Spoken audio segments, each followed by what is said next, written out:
Good evening, everyone. Once again, it's that time. Round 6, the Challenger split. Your commentator here tonight is me, Kilgore Trout, and we're going to the DAC sponsored Sepang International Circuit in Malaysia. 15 turns around this 5.5 kilometer racing track. And the current fastest practice lap, well, that's been set by Dave Brave, Team Dusty Sandbagger's, well, I'd say #1 driver at the moment. I'll be lucky to hold on to him though, because he's definitely hot property, and that is not me projecting. Anyway, let's have a look at the rest of the calendar, shall we? So round 6, we've already raced in Australia, Bahrain, Canada, Germany, Britain. Last time out, who won it? It was Alex Cochran. He came second. It was our man Dave Brave, was it? It was, yeah. Sorry to doubt it myself. I should know this. Yeah, so Dave Brave, he's had 2 podiums, two races so far. Both have been podiums. Let's have a look at the driver standings though. Connor Paltman's currently with 74 points. He will be racing in the Premier Series Master Split though, however. So he'll be lucky to hold on to first, especially after this race. I'm sure Alex Cochran in second place will be looking to score as many points as possible tonight. And then we've got Cyprian Stoyan trailing away in third with 52 points. Let's look at the team standings. Nova Gaming first place with 91 points, especially after the last race. They signed Alex Cochran, and his second place definitely helped with Jordy Lewis finishing in fourth as well. Octan Porsche though, putting up a good fight. 89 points overall, and Team Canada as well with 85. But enough of that, eh? Qualifying has begun, and let's quickly, well, I say it's begun, I think it's just about to begin. As we quickly go trackside, or as we try and go trackside.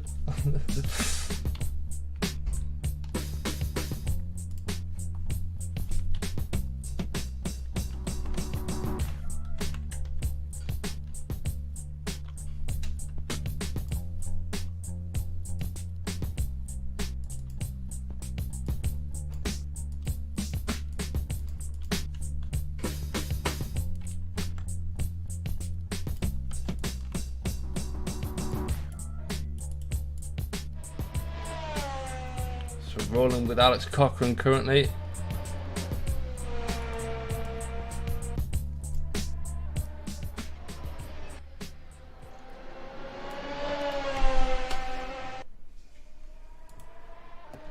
So 15 minutes these guys have to set the best possible lap time on a one lap basis.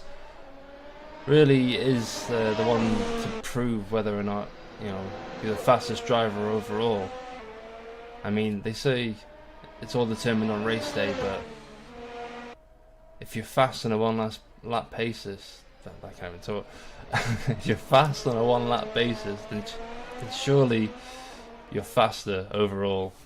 Who knows? Maybe I'm just chatting out of my behind as Alex Cochran has one last attempt at warming his tyres up. He comes across the second to last straights, comes across the final corner, and we'll roll with him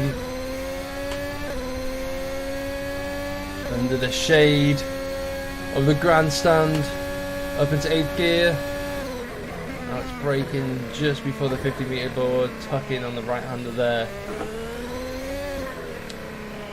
Nice chicane here.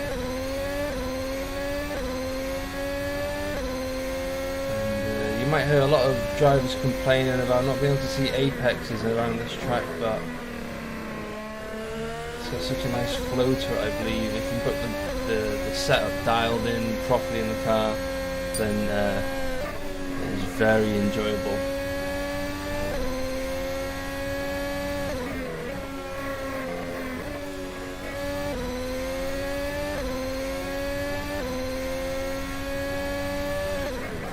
So, looking at previous stats, we have Alex Cochran setting the fastest lap here last time out. During a race, that is 1:31.039. So we'll be looking to beat that record around qualifying at least. However, it was Max Hammerlink who set the fastest qualifying lap here last time with a 1:29.4. So Alex Cochran coming around the last corner now. Let's see. Not going to make it to 1:29, at least on his first attempt. 1:34.3, and that will be the one to beat for the time being. As Burton Littels goes off into the sand, we better have his bucket and spade ready then if he's going to the beach. David Bulby, one to look out for. Considering Octana a very that's not even a word, lucrative position. Wanting to hold on to second, maybe even capitalise and get into first position in the team standings. As Dave Brave goes fastest overall with a 1:33.8, 5/10 faster than Alex Cochran's attempt. Dave Bull now crossing the line. I'll put him 5th fastest. He'll be looking to improve on that.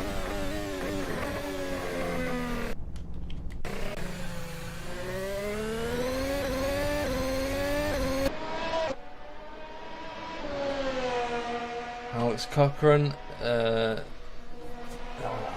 went on? Carlos Skamanis has jumped in the 888 Vermin car today. We'll be representing these guys, hoping to put in a good show.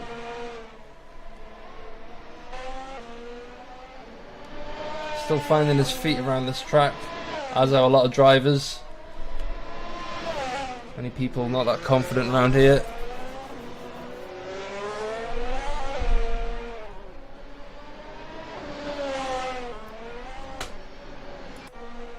Columba Crucifier coming into the pit, so his stint's over. Stephen Fox will be coming to the pit as well.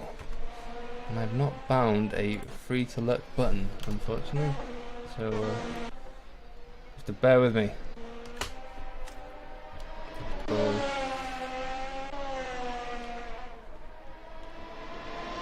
Rolling with Burton Latels, who hasn't really set a decent lap around here yet. Still looking. Set a banker with just over, well, just under 9 minutes to go.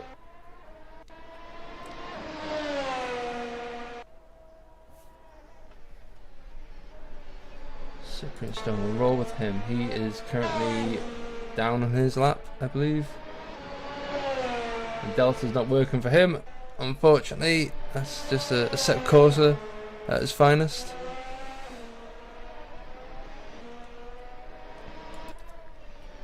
Crucify, I think he's on a in lap. No, he's on an out lap even.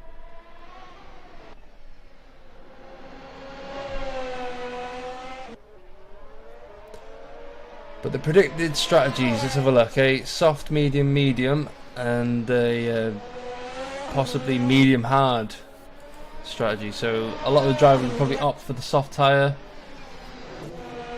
Rolling with Columba, he's on the medium tyre actually. Surprising.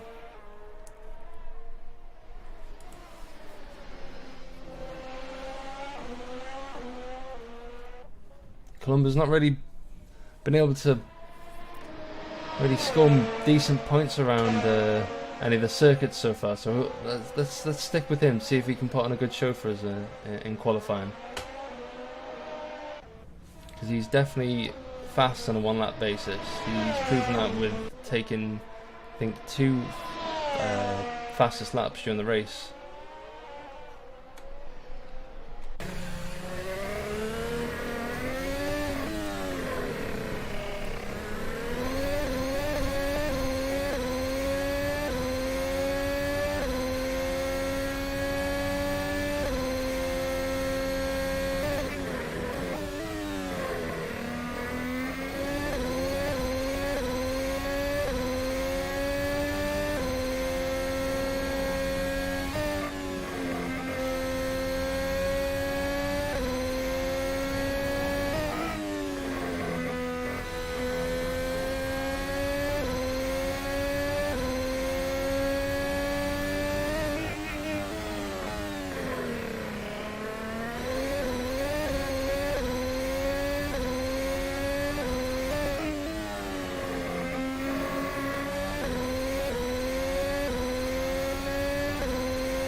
Well, Columba's definitely up on his lap time, but he decides to come in.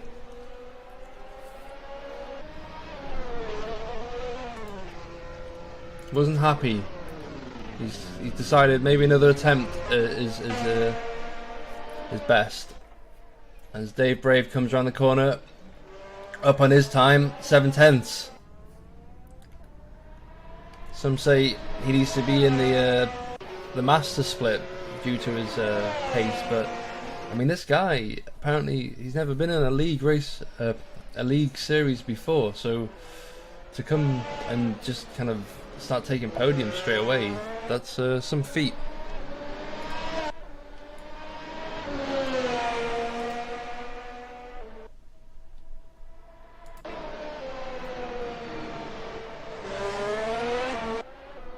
Alex Cochran, he's down on his time. Let's have a look. There's Fisher.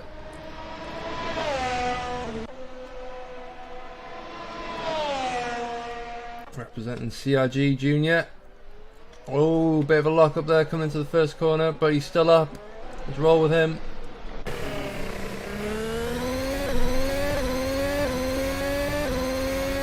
I say he's representing CRG Junior. He's in the wrong livery by the looks of things. I thought something was up. He's not going to be too happy about that. But he's up on his time nonetheless.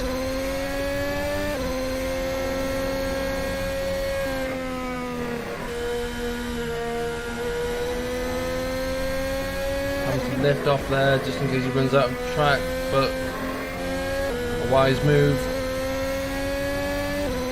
bit of time there on the curbs.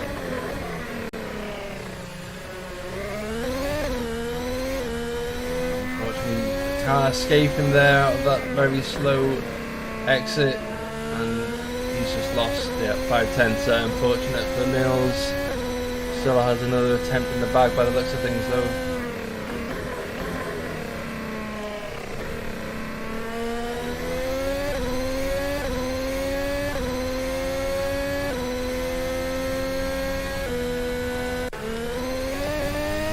Rolling with Lewis, who's up on his time, currently in 4th position. At his current pace, he will be in 3rd, but obviously he wants to be on the top step, as everyone does. Carlos goes 6th fastest with a 2.1.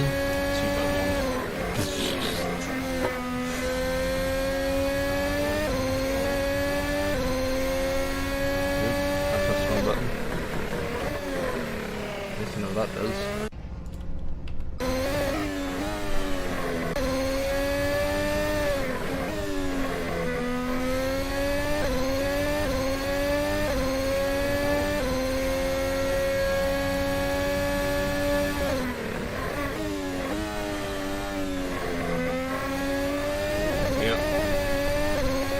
Car's going 6th fastest with a 1:35.2. Lewis is definitely up in his time. This will put him, I'd say, in contention for 2nd at least.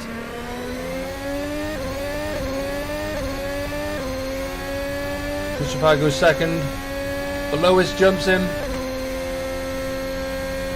Oh my god, there's barely anything between 1st and 2nd here. Dave Brave barely holding on to 1st.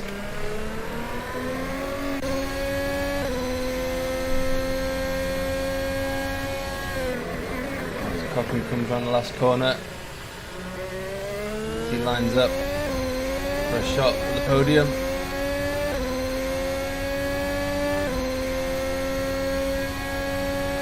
And I'm going to go quiet and let him do the work now.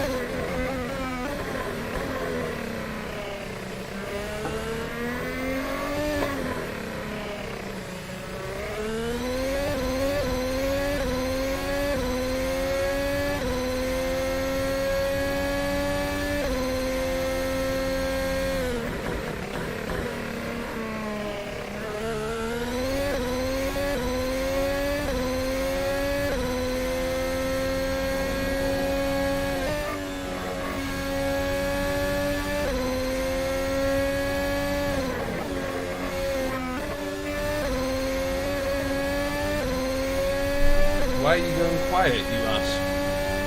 Well, I'm eating a delicious curry, so I do apologise. But nevertheless, the focus is on Alex Cochran, who is up on his time currently. But will it be enough to get ahead of Lewis? I don't think it will at the current state. If he gets across the line, he will get another attempt, but has he got enough juice in the battery? Is he playing it safe? That's the question. This will definitely put him 3rd. And Stoyan goes 5th fastest with a 1:34 flat. Still not enough to get into the 33s. He will have another 10th as well though, as Cochran goes 3rd fastest with 1:33.5. But again, is it enough?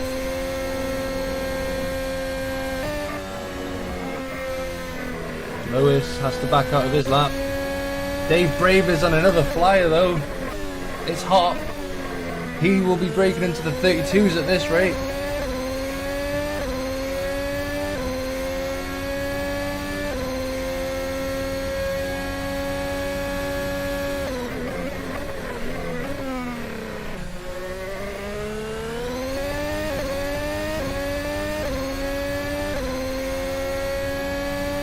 And that's Dave Brave with a 1:32.5. Has anyone got an answer for that? Lewis hasn't. Stoyan is up on his time. Crucifier's in the pits, so he won't improve. Ooh, Stoyan gets stuck between gears and loses him a lot of time. Oh, that was unfortunate. He was up by at least 2/10 and I think he could have got ahead of Crucifier at that rate. Let's see, can he improve in the last corner? I don't think he can. It's unfortunate for Stoyan. He'll be gutted with that. Alex isn't improving. Nils Fischer isn't improving. Carlos isn't improving.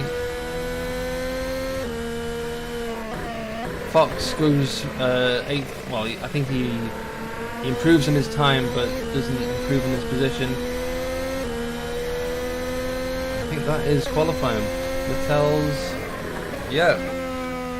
I don't think anyone will be improving tonight. Dave Brave, though, setting a very high standard here in the Challenger split. This will definitely do wonders for his confidence.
Ten seconds now before lights out. Dave Brave is on pole.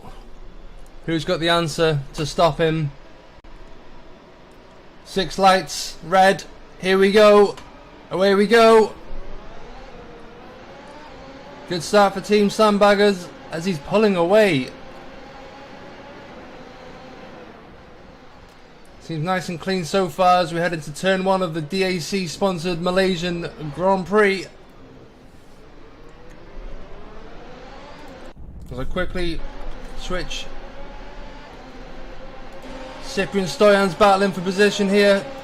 Holding on from Nils.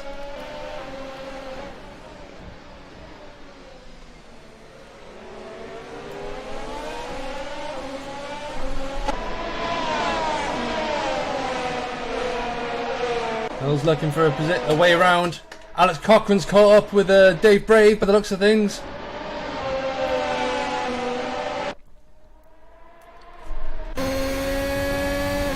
guys still trying to find heat in their tyres, but I need to say something else other than by the looks of things, but by the looks of things, that's how things look.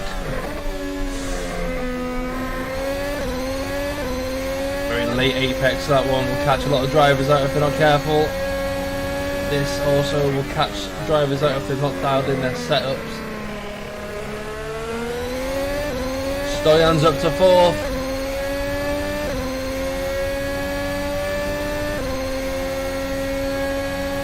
Alex looking for a way into 1st. Goes around the outside. Big lock up.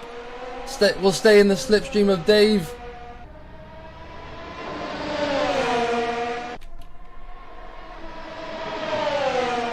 Goes one way, goes the other, and he's down the inside. Can he make this happen? Nils Fisher goes faster than 146, I believe. I didn't see the decimal, but Alex is into 1st. What's Dave's answer?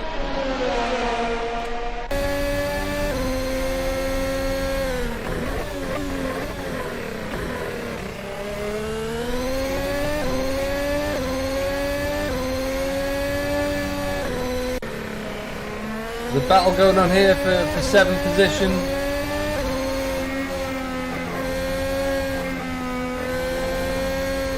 Carlos Skymanis will have to just back out this time round, but he has Columba Crucifier on his rear. He goes a bit too deep there into turn, well, in between 6 and 7. Carlos goes for a move down the inside into the deep braking zone of turn thingamabob, and turn 9.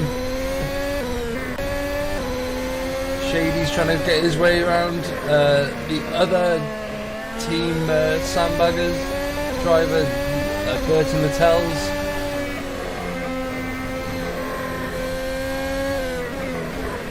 Shady, you might know him as Martin Jacobson. He will be racing for Griffin Gaming Red, who we teamed alongside Columba Crucifier.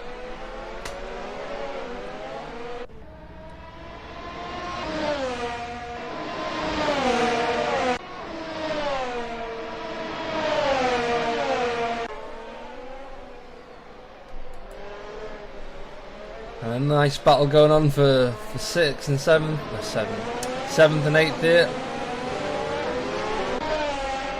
And Dave Bull's also getting caught up in it. But from one Dave to another, let's follow the battle for 1st. As Dave Brave is still stuck behind Alex Cochran. Alex Cochran, you'll know him as the head honcho at DAC Racing, the ones who are sponsoring this this event.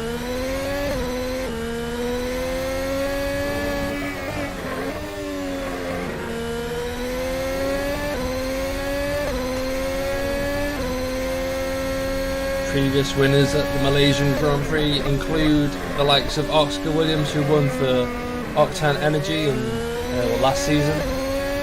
Paul Magzai for Ragged Edge in Season 5, Clank Hughes for F-Zero in Season 4, and Tommy Vitalo for BM Racing in Season 3. Fun fact, as you can see, we have not had any repeat winners for Team No driver. As Dave Brave goes fastest with a 135.7, that doesn't please Alex as he locks up into turn 1. Leaves the door wide open for Dave, and we go to the wrong camera!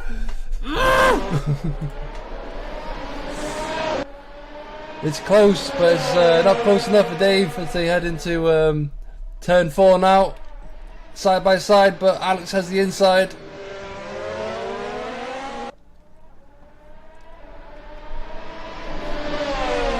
And there's it. Lois goes off there, Nils Fisher gets up into 4th, and Stoyan into 3rd. He's on the podium.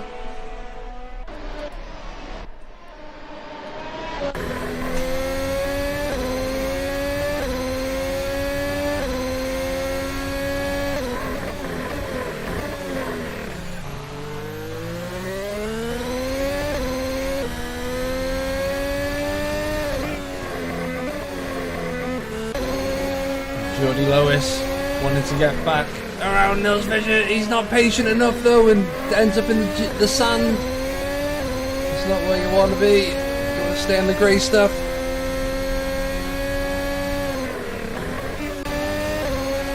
Then Littell's getting close to the gearbox of Skimanis. And Lewis as well on Nils Fischer. That slipstream will do him fine, but I think he had to lift off there because he got a bit too close. Oh, was there a bit of contact there between Littell's and Skimanis? Seemed like it.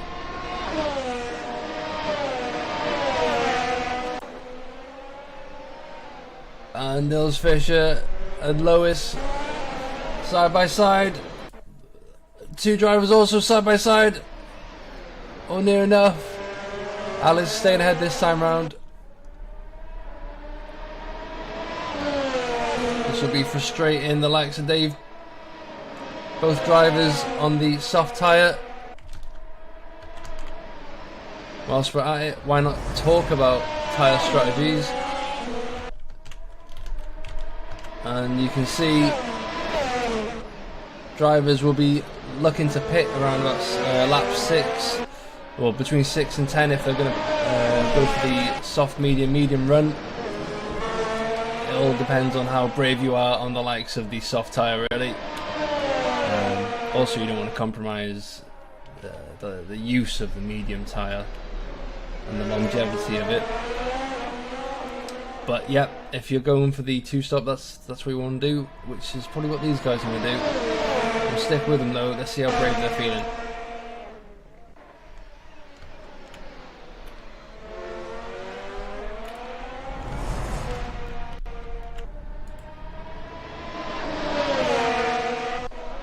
Dave found a way around Alex by the looks of things. Has a good run out of turn, the last turn, turn 15.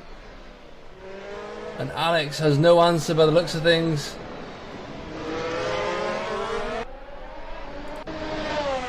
These drivers also getting close once again.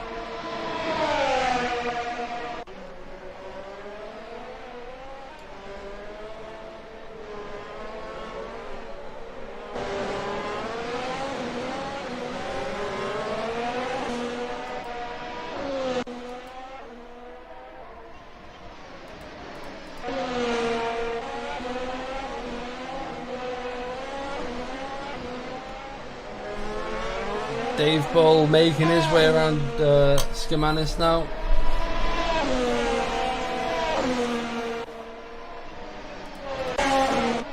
Oh, it seems as if Alex has caught up to Bull.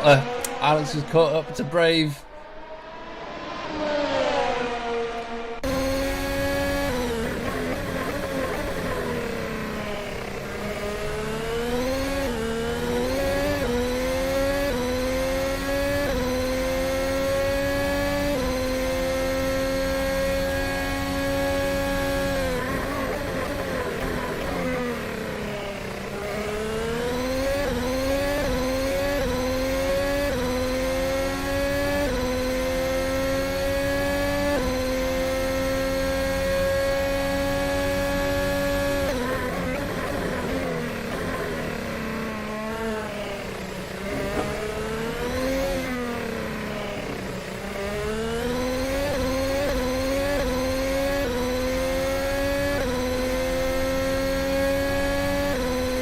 Gaps are slowly beginning to form now. Surprisingly, actually.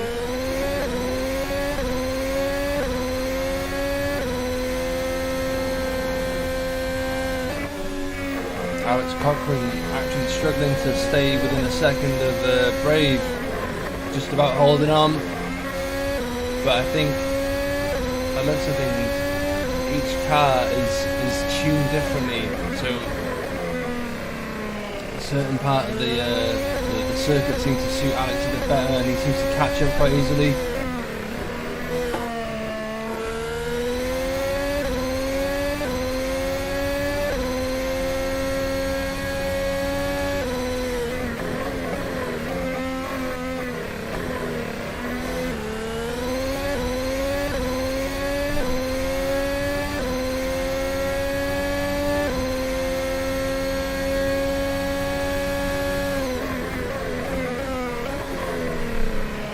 bit of a lock up there from Brave.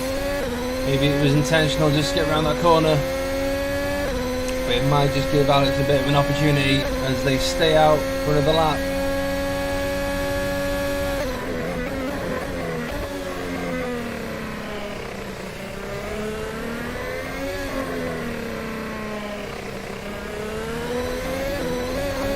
Wide there, and he's losing time to Dave in the first sector, definitely.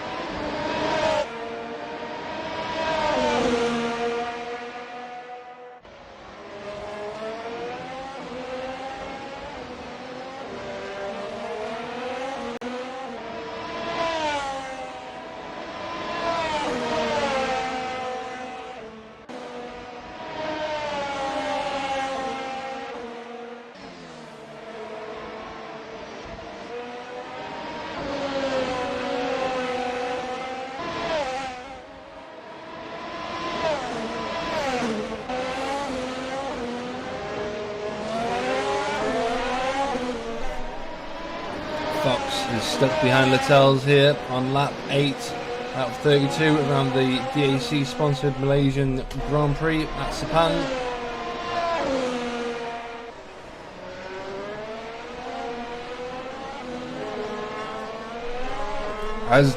As Brave Dave pits, and so does Alex Cochran. This makes Cyprian Stoyan the current leader of the race.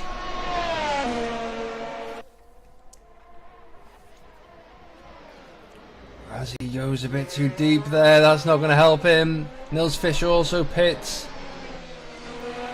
Crucifier stays out.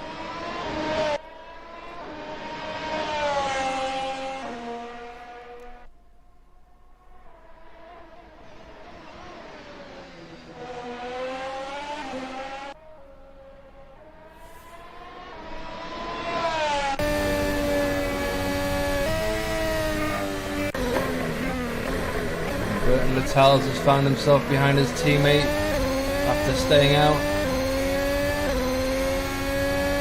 This goes to show how far ahead Dave Brave was.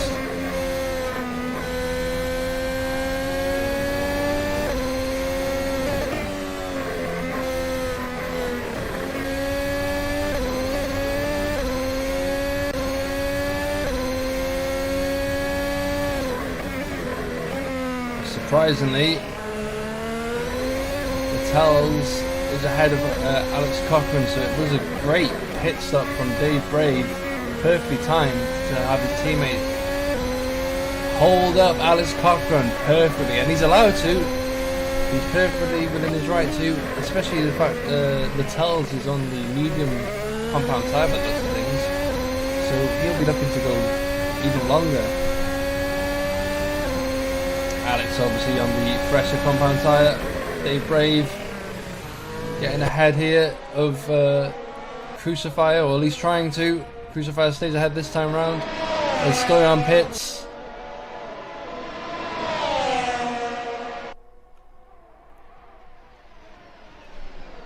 Oh, and there's contact. That's not going to be good for Dave Brave. He's not going to be happy about that. And again, Crucifier is completely entitled to hold up Dave Brave. They're battling for position here. Dave Brave also on the fresher compound. Lewis and Bull pit.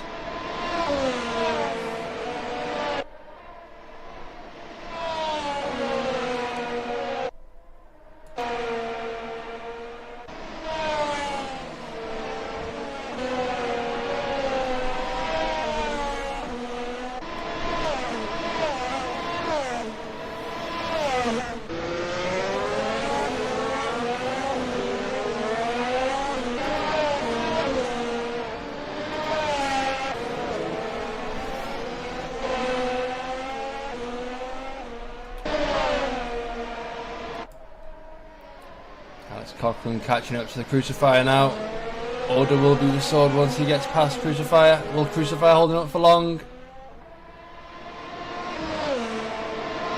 Bit of a wiggle there, trying to get past him. Late deployment of the RS from Alex Cochran as well. And he won't get past the Crucifier just yet. He will now though.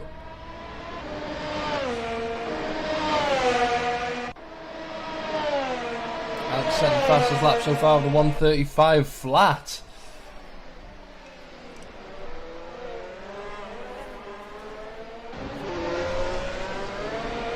And Crucifier holding up another front runner. But for how long? Alex has lost 2 seconds. Well, technically a second if you consider it what it was before, but he has 2 seconds nearly in his pocket. Dave Brave, he does.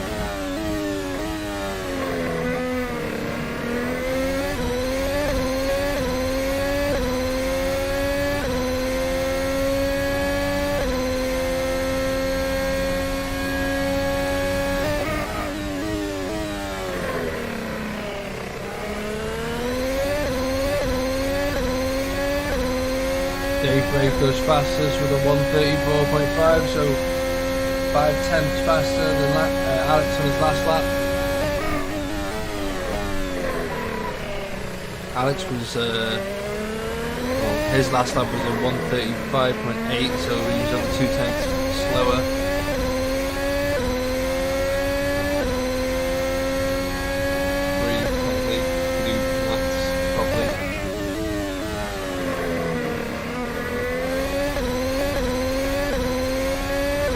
Again though, Crucifier finds himself in 3rd place. Can he hold on to it is the question. On lap 12 out of 32. 20 laps to go around the Malaysian Grand Prix.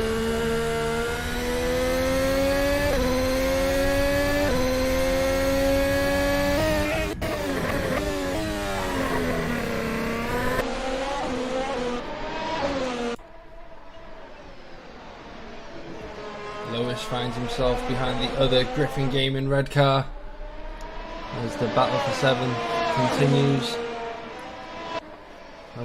Lewis must have had a bit of a bad stint as Shady kind of gifts the position. I don't know if he was just feeling generous or unnerved by Lewis's approach.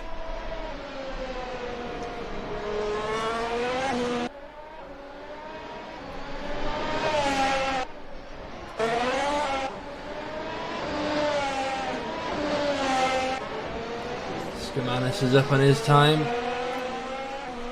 Let's see, what was his lap time last time round? It was 1:37.4, so hopefully, yeah, that was his best time as well. So let's see. He's definitely likely to improve. If Littell's finally pits, the mediums having enough on lap 13, so proof. How long will they pretty much last, at least for him at least.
guys will be happy to know I've finished the curry. It was delicious. Shady has pitted on lap 14. And that gives Fox a bit of breathing space. Still see Skamanis in his rear view mirror, but there's a bit of social distancing going on, so it won't bother him too much. Current leader on lap 14 of 32 around the DAC Racing sponsored Malaysian Grand Prix is Dave Brave for Team Dusty Sandbaggers, having pitted. Currently on the medium compound tyre. Treating pretty well. Oh! Skamanis managed to get past Fox. Looks like Fox might have had a bit of a doodah.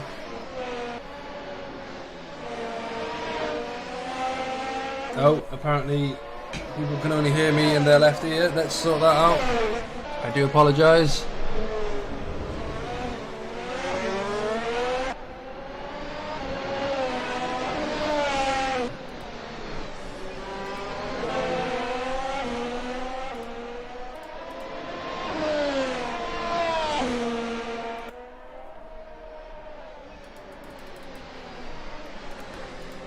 Hopefully that is better. Please tell me, please confirm if that is better.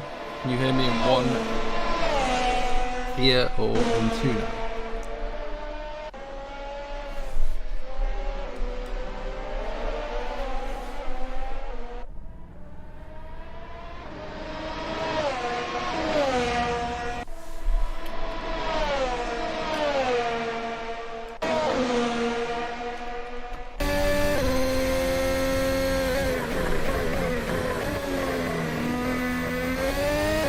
Charles gaining on Fisher here.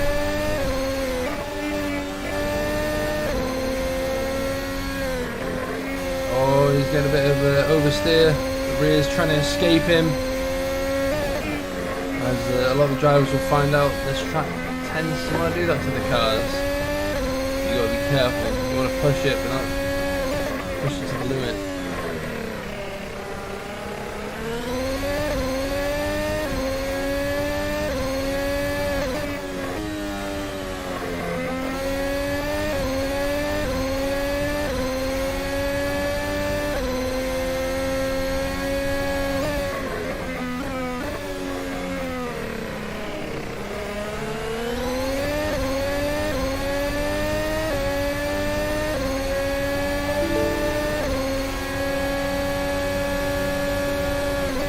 Littell seems to have made his way past him. Oh, there's contact! It doesn't seem like Littell's wanted to turn.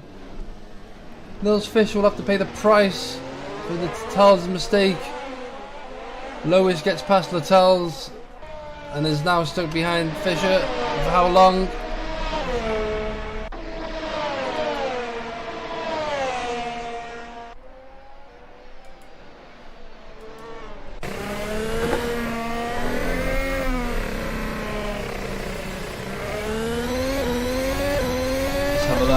Nils Fisher, has he got any damage on the car? Doesn't seem like it, but the damage model in this game isn't the greatest, so we can't quite know. Littell's is back up to pace, minor setback. Let's have a look, has he got any damage? The front wing does look a bit wobbly. That could be my poor vision though. Old age setting in and all.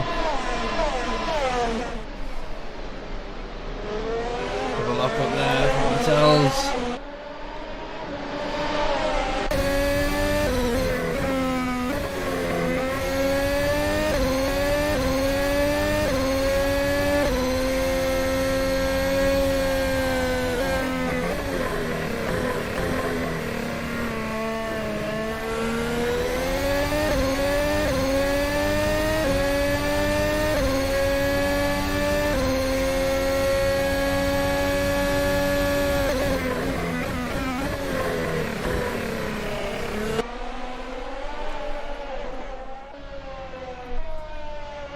Littell's car looked like it escaped him there, having to come off the racing line. Oh, and by the looks of things, There's a bit of argy-bargy going up ahead, maybe, I don't know. Looks like they might have kept it clean.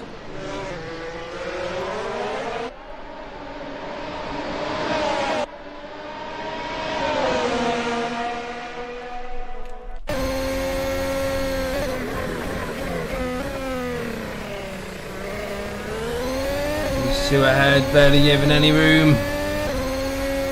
We're keeping it nice and clean, that's what we like to see.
Nice bit of back and forth between these two.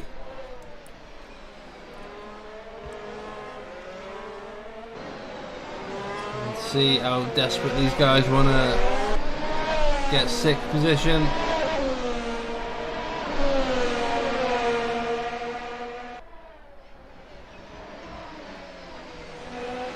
Every point matters in this series.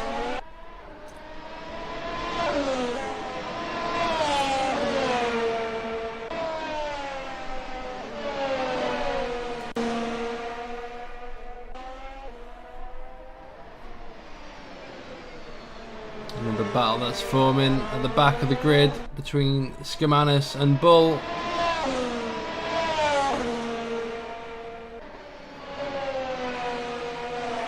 Bull needs to really support his teammate up ahead and try and acquire as many points.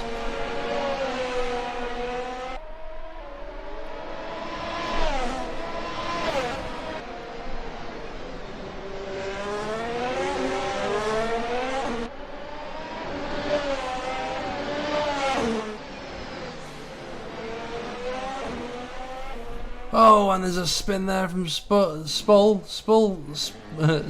Bull. That's unfortunate for him, but Skimanis gets away and holds on to 9th for the time being.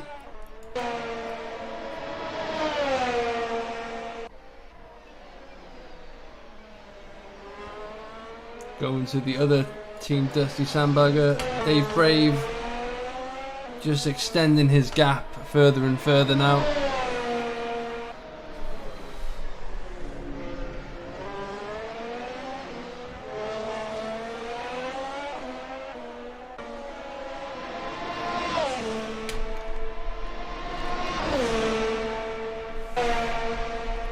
His nearest rival is nearly 7 seconds away. That's Alex Cochran in second place, who's done well, but might have to just admit defeat here tonight.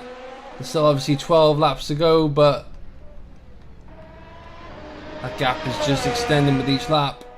Unless Alex has something up his sleeve, both drivers will be on identical pit strategies, having pitted at the same time.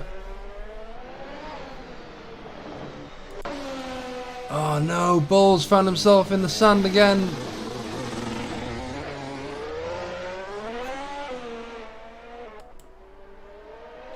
Nils Fischer is down in 9th, surprisingly. What's happened to him?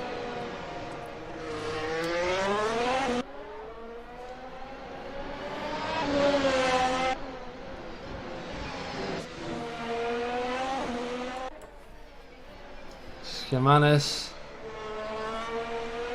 I'm pretty sure that front wing is a bit off, isn't it? If you to ask me, it doesn't look straight. But he's doing well in 8th.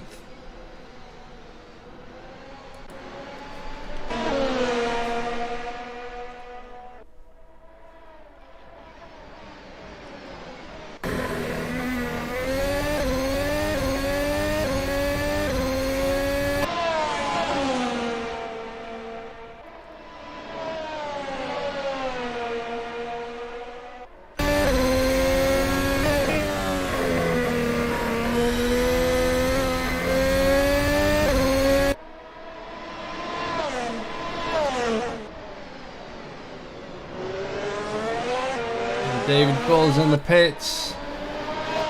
Let's hope for a brief repair. And he's back out again. I don't think so though.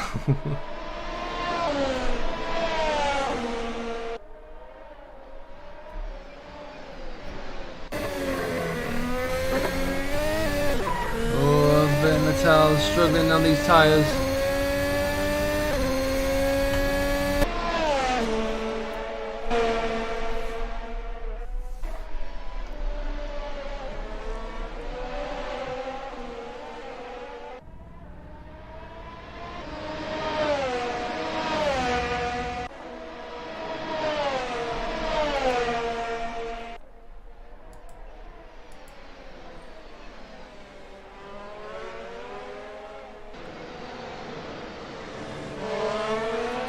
It's worth noting in Silverstone 2 weeks ago, Vettel's got third. He was on the podium, so it is surprising to see him struggle so much. But I mean, certain tracks, maybe they just suit drivers differently.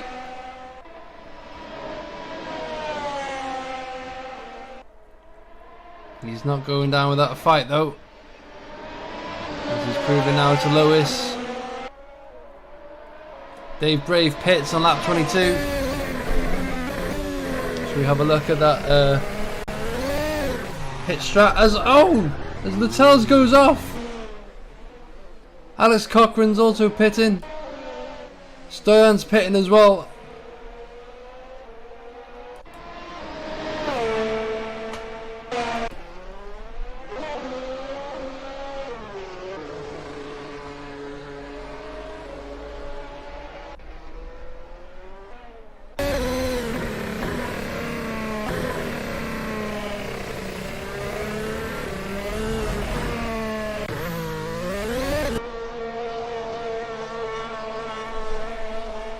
Crucifier's up into third, but for how long? As Stoyan's on some fresh set of mediums. That'll see him to the end of the race now.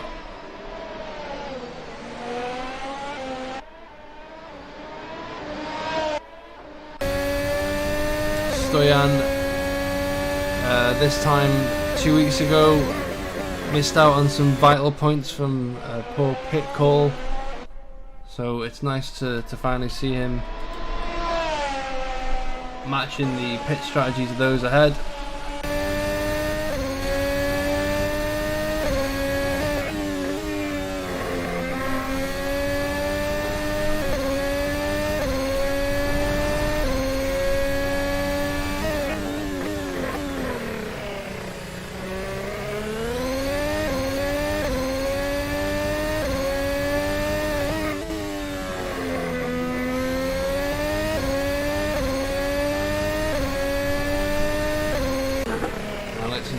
Catching up to Dave Brave on the fresher tyres.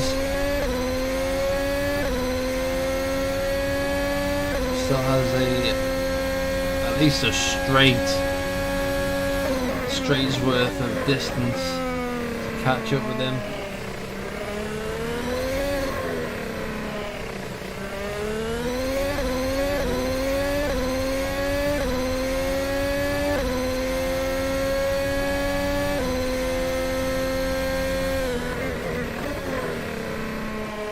Lewis also pits.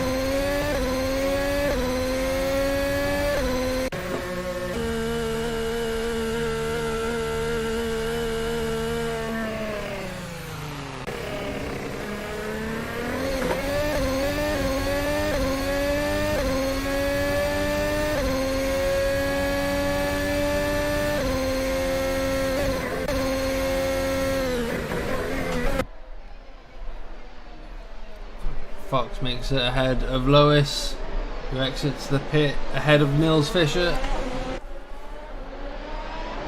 And once again, these guys sandwiched together.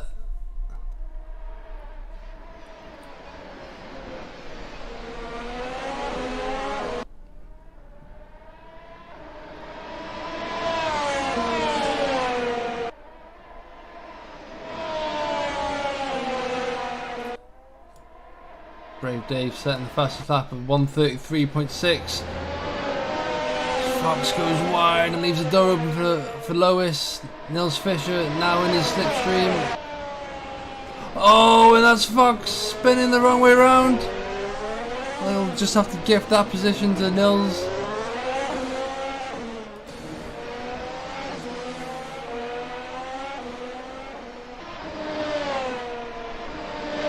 Stoyan goes faster with the 1:34.8.9.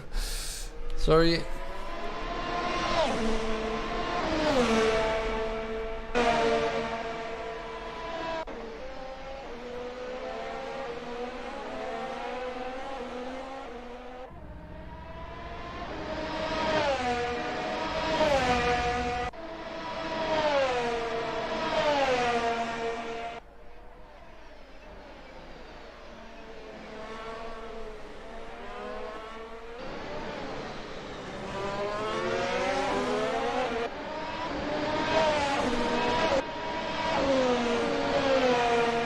Fox decides to go into the pits after spinning around. Really wise.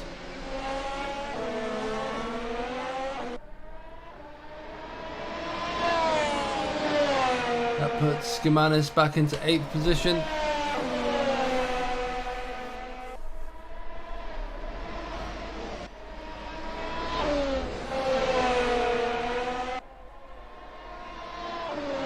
Just 7 laps to go here at the Malaysian Grand Prix.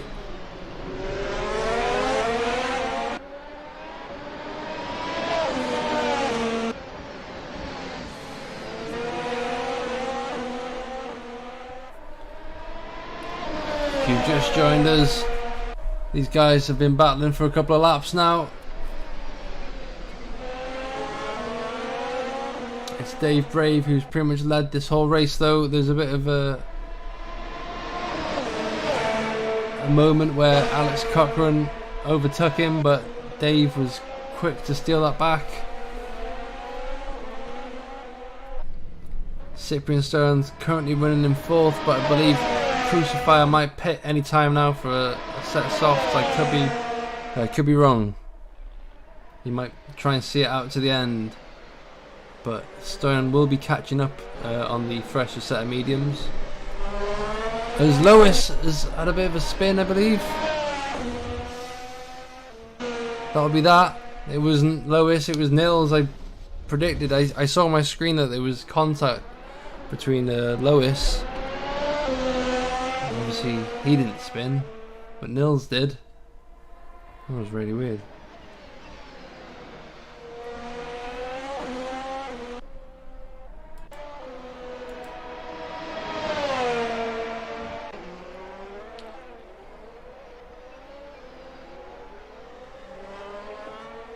Just 6 laps to go and just under 6 seconds.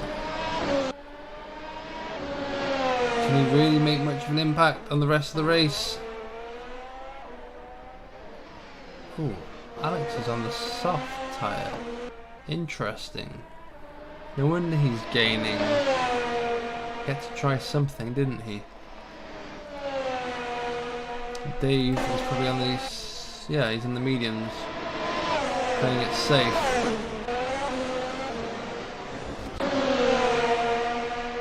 Ball's catching up to Shady. He wants that point back. And Natal's pits.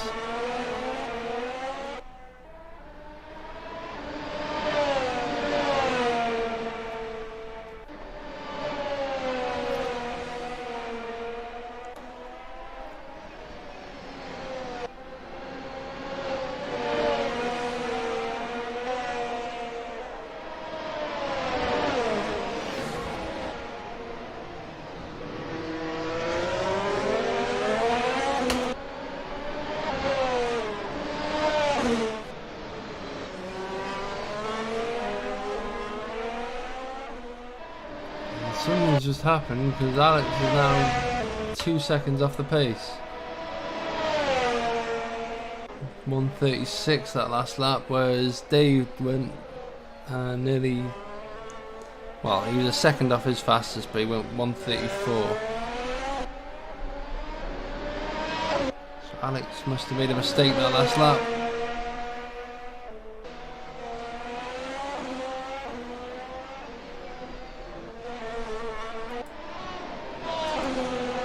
There just doesn't seem to be anything that can fault this guy, though. Dave Brave.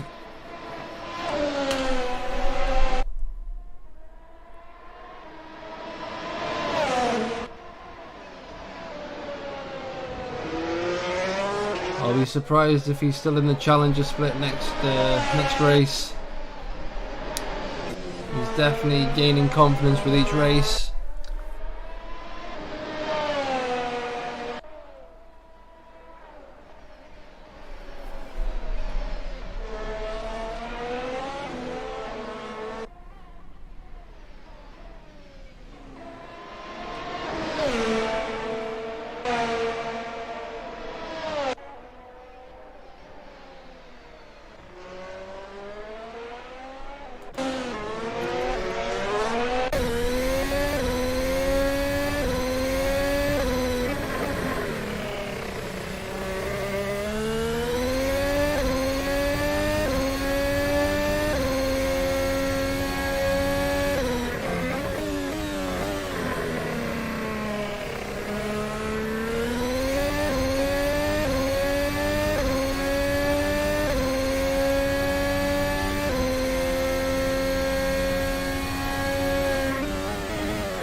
The battle that's really forming.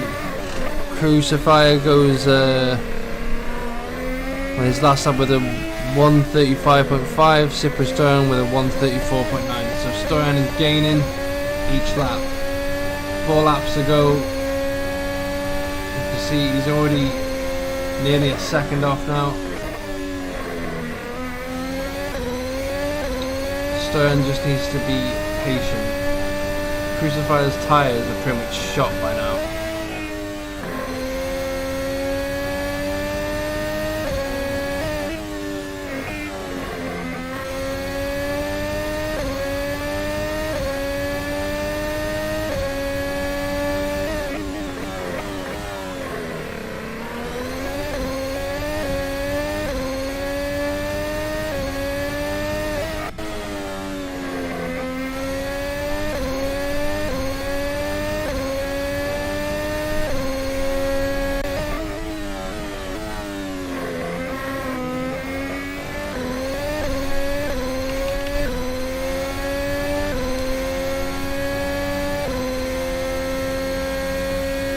Is improving on his lap times though.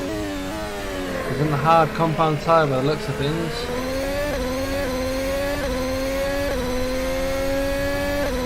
Stoyan's gaining though. He's thirsty. He knows that he was robbed this time last race.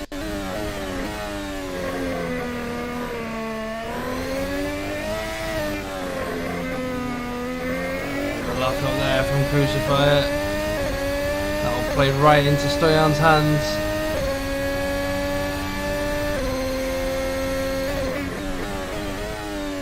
Another one who's gaining.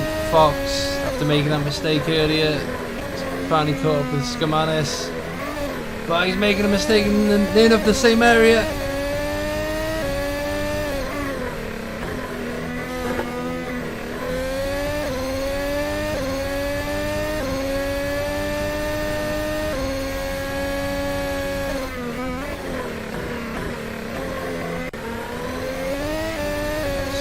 Caught up to Crucifier in turn 9 as Crucifier has to cut the corner there by the looks of things.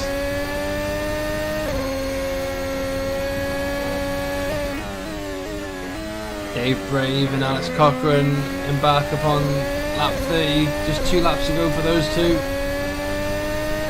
Stoyan's gaining, and I believe he has DRS, he does.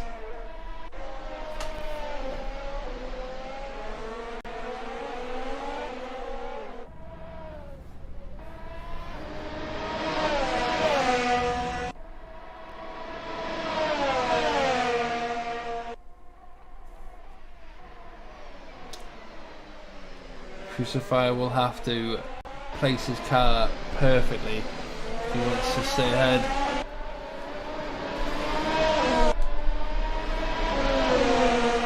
A bit of a tall order though, as Stoyan's all over him.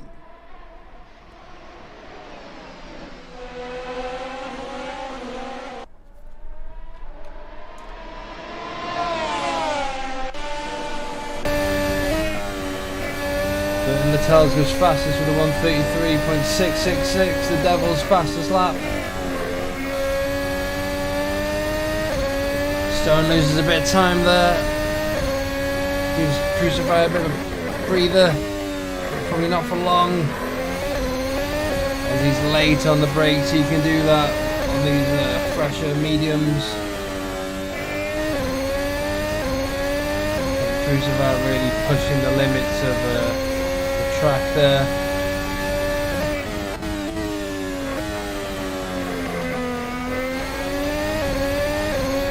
Nice exit there for Stoyan, but Crucifier might just be using his I forgot the name of it now, his overtake button. Massive lock up there for him in the last corner. Crucifier, this might just be him crucified. Stoyan makes a move around the outside. DRS fully open. Big lock up there for Crucifier. That won't be helping his tyres. There's a bit of argy-bargy. I mean, I don't know what to say there, but Stoyan's ahead in third place.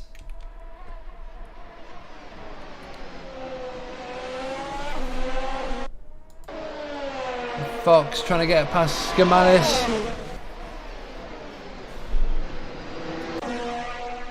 Bull behind Shady. There's a lot going on this last lap.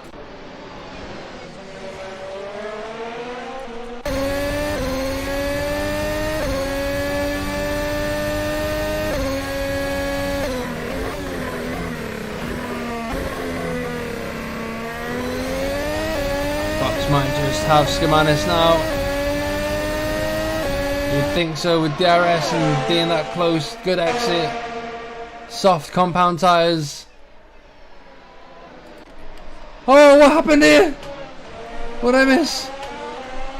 Oh no, Stoyan had a bit of a moment. Oh dear, this is not good. Oh no. No.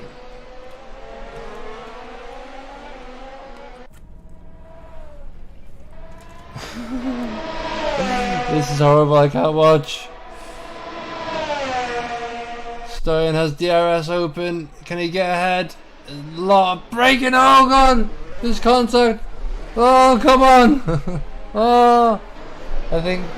God, I don't know. Crucifier gifted the position. I still think he knew he caused that. I don't know. I like to think that was what happened.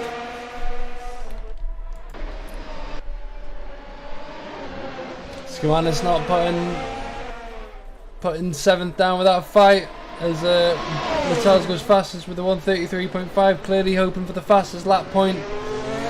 Oh, there's contact between these two, but Skamanis looks like he's ahead.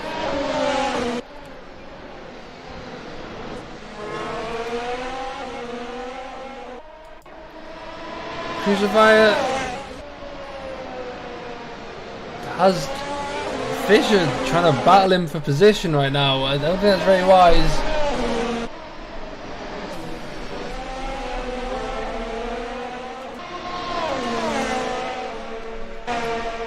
And I'm sorry to deter, but this guy has just pretty much run away with the whole race. Dave Brave, well done to him. Another win for him. Alex Cochran comes ahead in second. The battle for third is still on between these two, but it looks like Stoyan might just have it this time round as these two are also battling, but I think Skamanis made it ahead. It's very confusing, but Stoyan comes around the last corner and it looks like he will hold on to third position. Good for him. Crucifier in fourth, Latels in fifth, Lois in sixth still, and it looks like these guys might have to battle again for another lap. I don't know. Nils Fischer retires, but I think he's safely in 9th. I'm not too sure. I'm just happy that we had a good race. I think it's a shame that Alex Cochran couldn't really hold up much of a fight against Dave Brave, but I mean, this guy just pretty much led from I would say pretty much led from race to finish, start race to finish, but he didn't. There was a brief moment where Alex did get ahead. But yeah, great result nonetheless. Great race.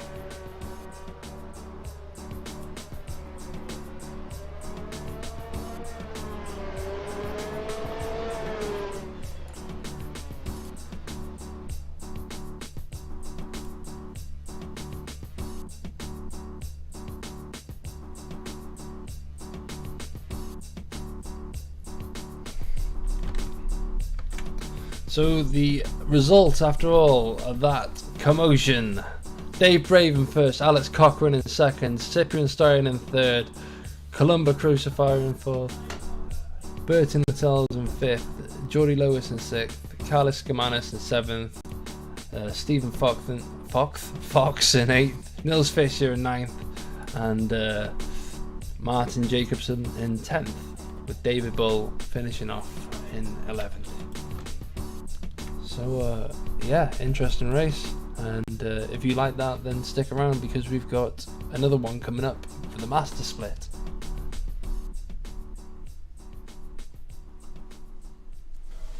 Now let's have a look. Do we have anyone waiting for an interview? We do. Let's get second place finisher Nova Gaming Racing driver Alex Cochran. How's it going, Alex? Yeah, not too bad. Hope for a little more, but I could be able with second.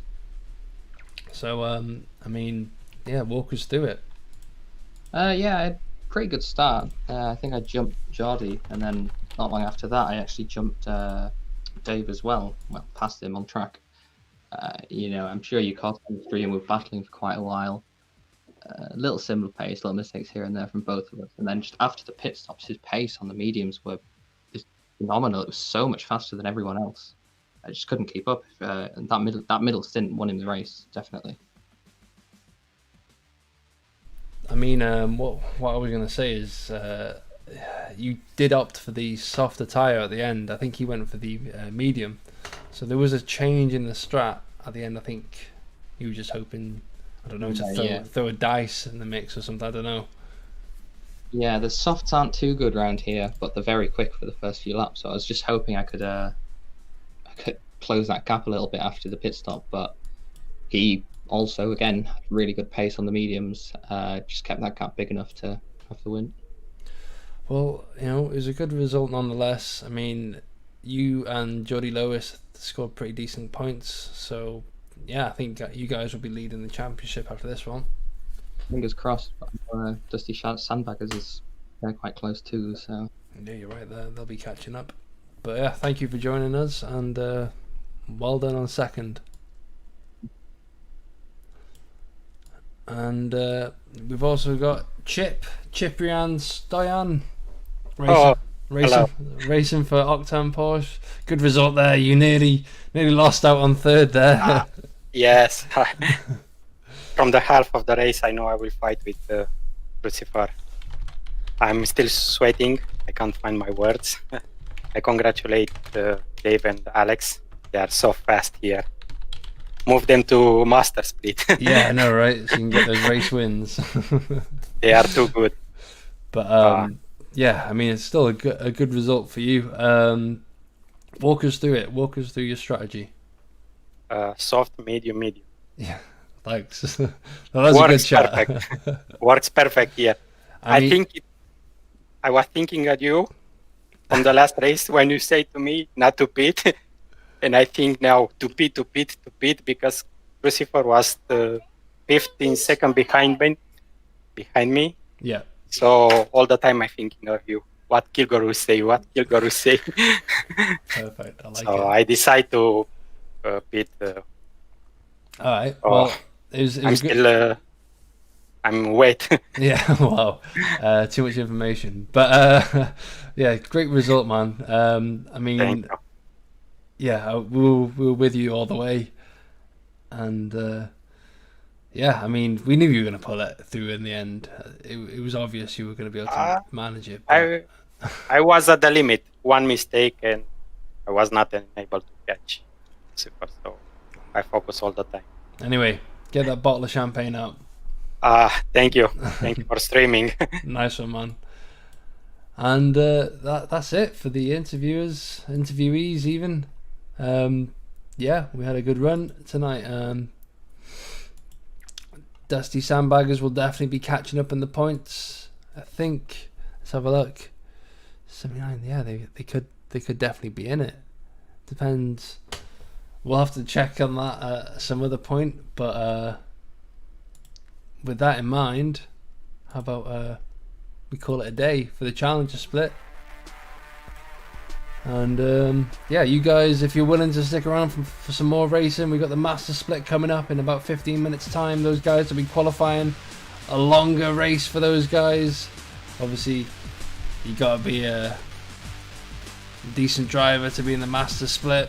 Not saying that the Challenger Split drivers aren't decent, but these guys, they're in a different kettle of fish. Kettle, I don't even know. Leave me alone.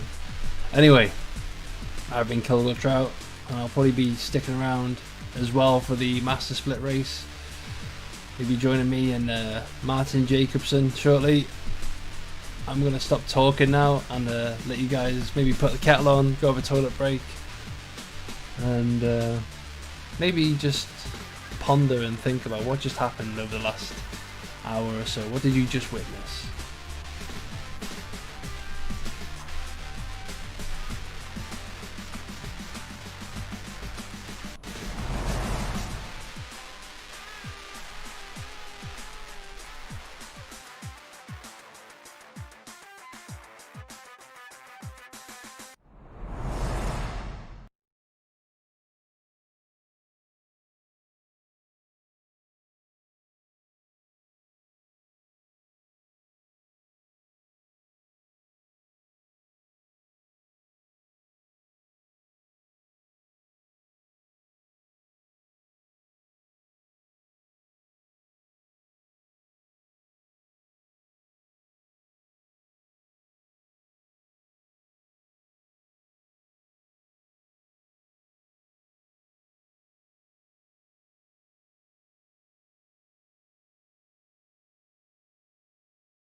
Good evening once again, guys. We're now watching the Master Split. Thank you everyone for waiting. It's here now. Round 5. The DAC Racing sponsored Sepang International Circuit in Malaysia. 15 turns, 5.5 kilometers. The current fastest lap is held by Andreas Schilder, which is a 1:30.6.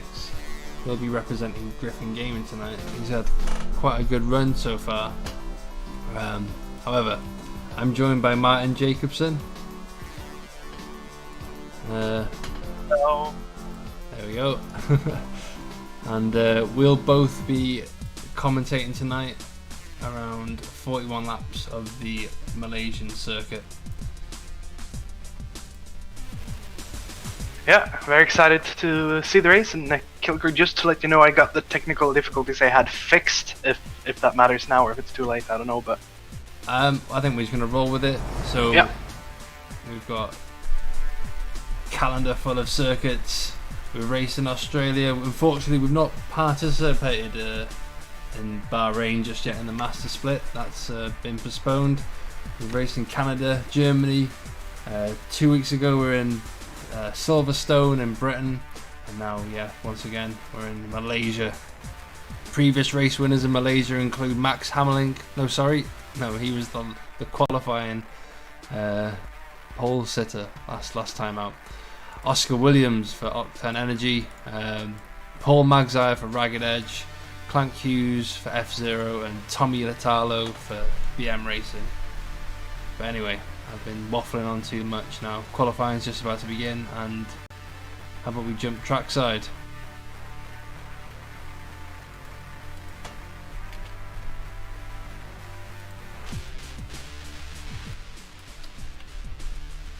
So what interesting information have you got for us, Shady, or should I say Martin? Well, definitely it's going to be hard out there today. There was the race previously in the Challenger Split. People were really suffering with tires, so that's something to really look out for. Everyone was saying that the tire they were running on was not working as they thought, so someone had a little bit of luck, but most people were saying that their tire was not working. So I think tire strategy will play in a big part today. So I mean, you've just been behind one of these cars. Talk us through a lap.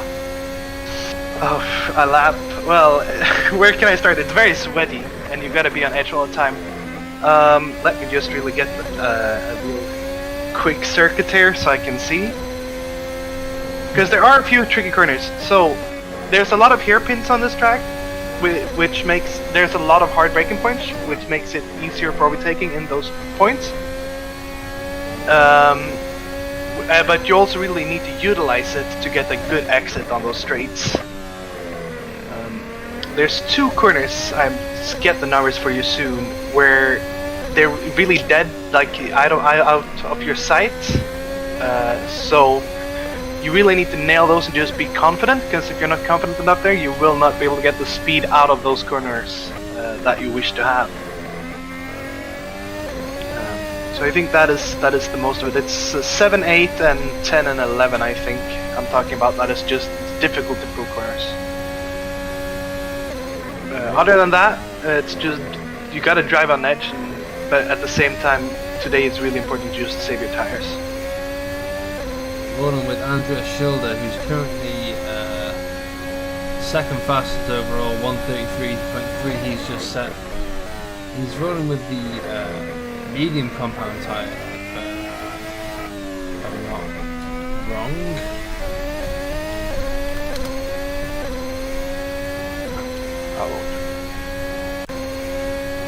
There's a mix of modes here for him.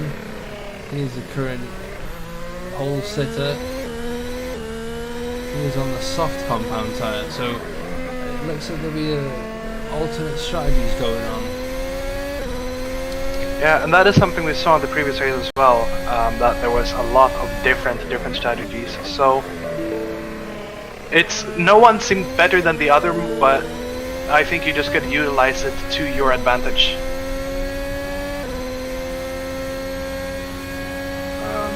So if you're racing someone and you see that you can have an undercut or overcut, or if you might even be able to change your strategy mid-race, that might be real good for you today. Oh, and there's a big spin from Max here at the last corner there. Oh, will dent his confidence, and he's probably just missed the pit, so he'll have to do another lap. As Clank Hughes comes into the pit, his teammate currently 3/10 up, coming around the last corner.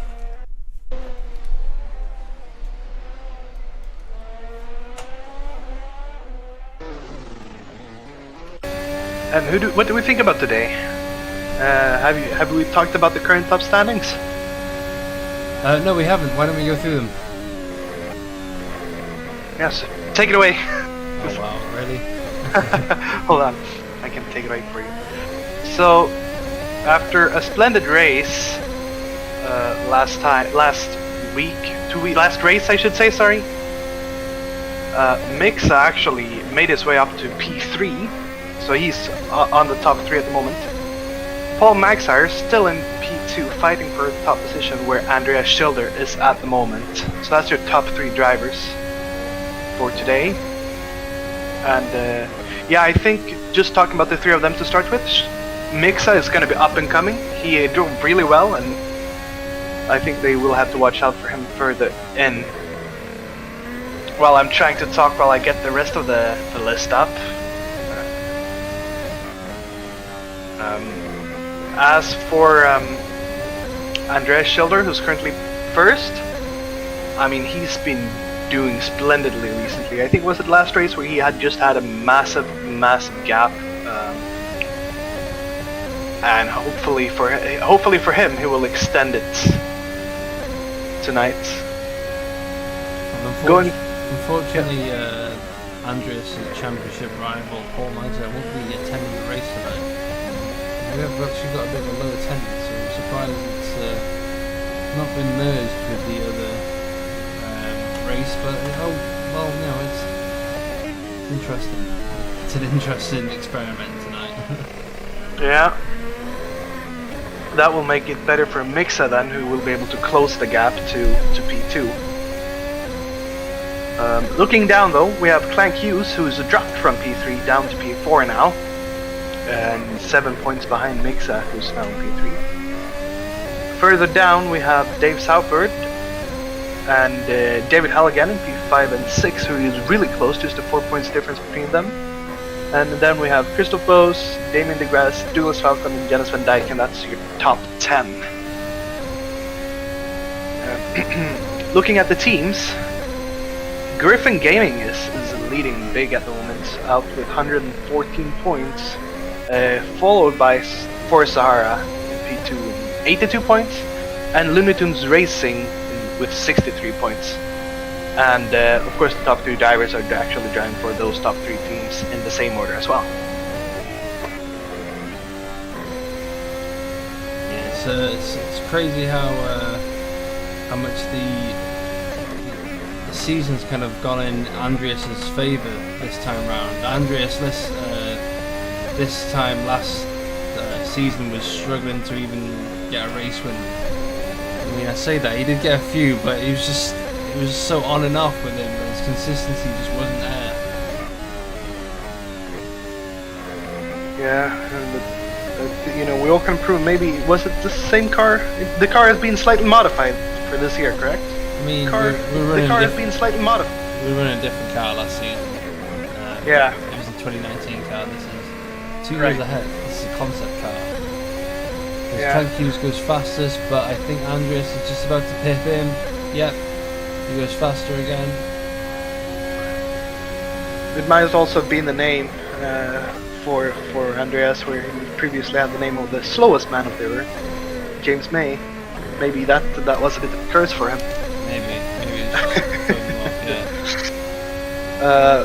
It might be the car. I mean, cars can do a lot as well. If it fits your driving style, it can give you. I mean, it can probably give you a second compared to if it does not fit your driving style. Not more for some drivers.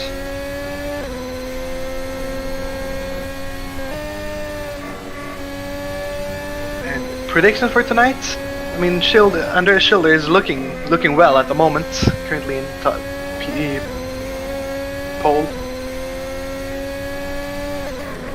I mean, yeah, it's hard not to predict Schilder to get pole and maybe run away with it, but I wouldn't rule out Clank Hughes. He has previously won here, so you know he has experience around this track, but a lot has changed since season 4, which is I think when he won. Yeah, but it's a long race, and this we saw it from the previous race. There's a lot of people, and at least especially in the start, where the track is very tight.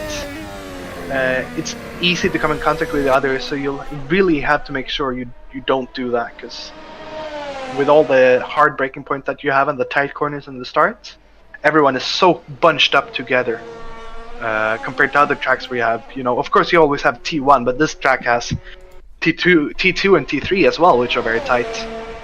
So drivers don't really pull away from each other directly after turn 1. Yeah, you're right there. So only 3 drivers in the 32 so far. It goes fastest though, the 1:32.2.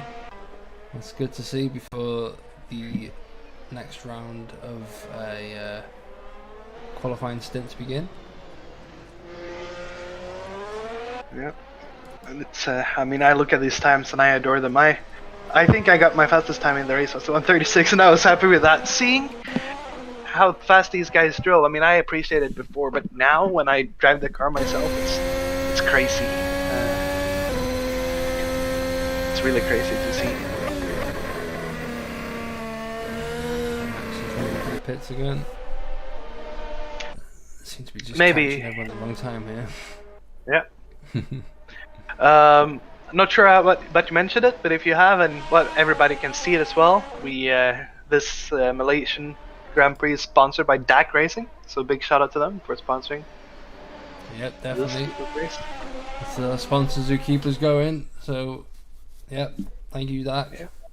And I think thank you to everyone. It's really been, in my eyes, from where I'm sitting, it seems really successful with this new sponsor your race thing that we've come up with. Still thinking of sponsoring a circuit? I mean, I tried, but someone stole it last second, and now the time has run out. So I thought I would get it, but Alex Cochrane, a little bit quicker, a little bit just sneaky in the end there, grabbing it from me. Yeah. Because I think I voted on 2. I tried to get 2 of them, but both got taken away from me. So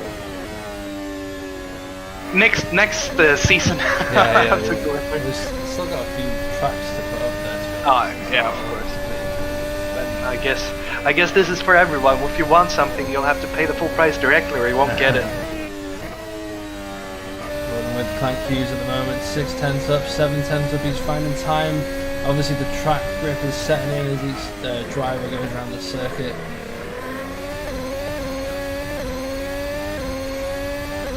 Service. Coming up to one of these, this corner he just took, I think is one of the most difficult corners, at least for me, on the track.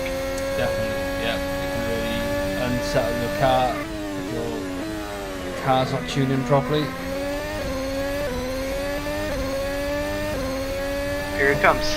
Yeah. Soon up to the last corner. Do you think he will improve? Oh yeah, definitely. Seems to be up a second already on his delta. Will it put him up there? It does. 31.7. So we will see these guys coming into the lower 31. So you think they might even sneak into the 30s? I don't know. It's a bit of a tall order, but it depends on who's sandbagging. Looking at Schilder at the moment, he is out on the medium tire. So he might just do that now as a little bit of sound, as you say, and come in with a soft on the end. Or do you think he might opt to start in P2 as he's at the moment with medium if he were able to? Sorry, I was just focusing on Maxi Younger, who was up in his time, but I think he extended and realised he had to back off. Right. Giannis goes 5th fastest. You were saying about Schilder? Schilder currently on the medium tires. Do you think he will opt to try to start on it? Maybe if he's not in pole, and still start on the medium? Or do you think he'll switch to the soft sooner and show us what he actually can do? Yeah, I think he's holding back. He definitely. I think he's confident enough that he just wants to start on the mediums. He'll sacrifice pole if it means. Yeah, that's what I was thinking as well. Which seems to be what he is doing at the moment.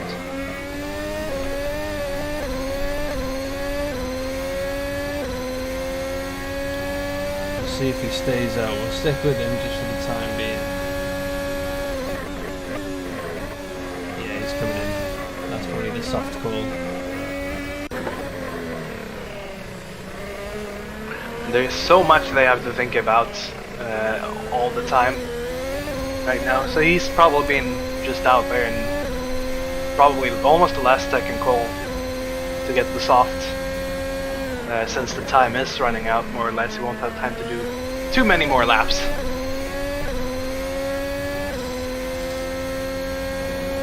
As we'll see here, do you think he comes out on the soft?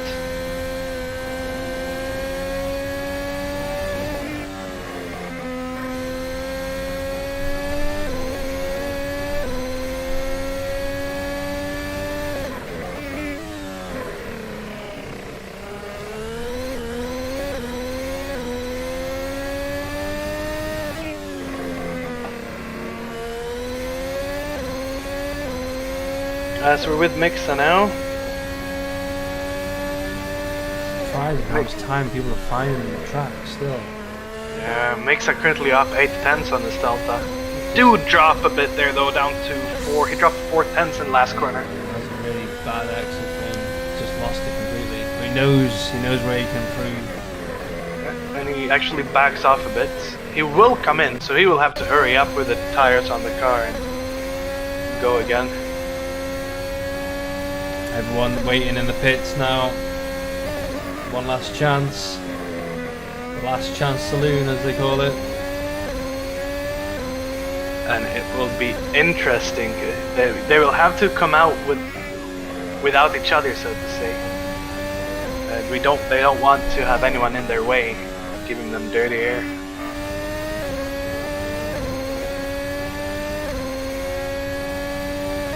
Ooh, as Mixa enter, Schilder sees it and goes up right in front of him. That was interesting. Almost looked like he just waited for him to come out. Just to be a roadblock for him almost. Yeah, mind games going on, is what you're saying. That is what I'm saying. That was interesting. I don't know if you caught that. I caught the end of it, I didn't know. As soon as you said it. Mixa pulled out, and as he was about to pass Schilder pulled out as well, right in front of him. But he is letting him go? No, that's not him. It's closing the door on Mixa. So Mixa might try to use this to get the toe on the start, and does let Mixa past. But as he's still out in the mediums. Yeah, so now he might get the toe to use what he can in the start, but he is backing off quite a bit.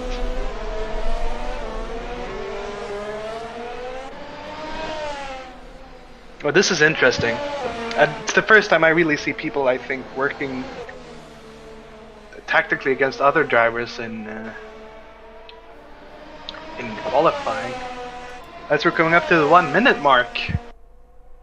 Clank Hughes is looking good, but I do think Mixa on the soft will put something massive in here.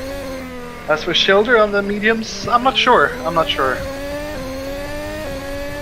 with Dave Southwood currently 2 tenths up in the first sector.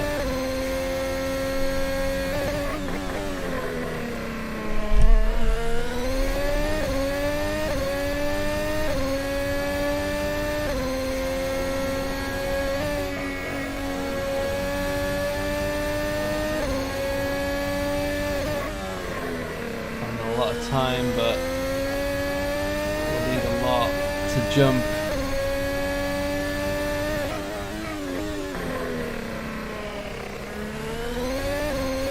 quite close between the top 7 when you think about it. Oh yeah, it's very close. Barely a second. In fact, if Dave Southwood gets this together,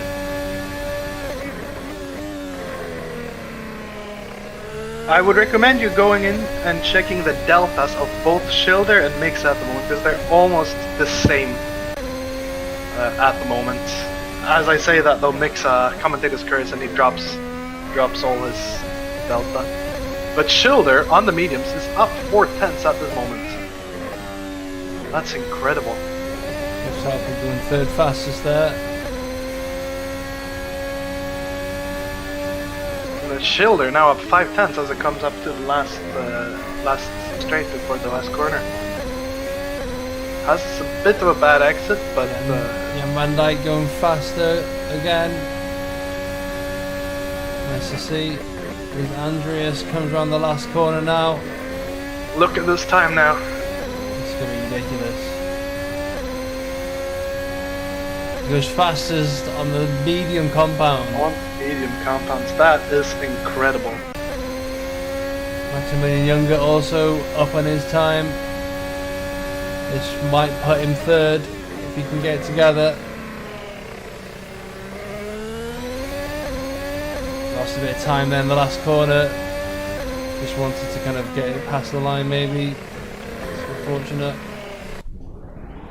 As Mixa there drops from P3 to P5 in just those last few seconds, he's not going to be very happy about that. He missed a corner and dropped 5/10 that he was up. So this will be very, very interesting. With Andreas, I mean, how impressive isn't that? He is up, he's in pole on the medium tire. It is ridiculous. I mean, the standard these guys are at. It's, I mean, there's a reason why I'm not competing against them. Yeah. It's it might look easy watching it on the stream like some of you guys are right now, but trust me, this is this is stuff you should almost pay to watch. I'm saying, because this is the skill level of these guys in these cars right now. It's mad. So It's let's really mad. quickly go through the grid going into the race. Only 7 drivers here tonight, I believe. Well, it says 8 now. Oh, there might have been someone with a driver ban, but we forgot to mention. Anyway, so Andreas Schilder on pole for Griffin Gaming with 131.5. Clank Hughes in 2nd, F-Zero Racing. Janus Van Dijk in 3rd for Forza Sahara. Dave Southwood for DAC Racing. Mixon Mortiferum for Looney Tunes Racing. Maximilian Younger for CRG in 6th. 7th is Douglas Falcon for F-Zero, and David Halligan finishing the grid in 8th for DAC Racing. So 1 minute to go now before lights out.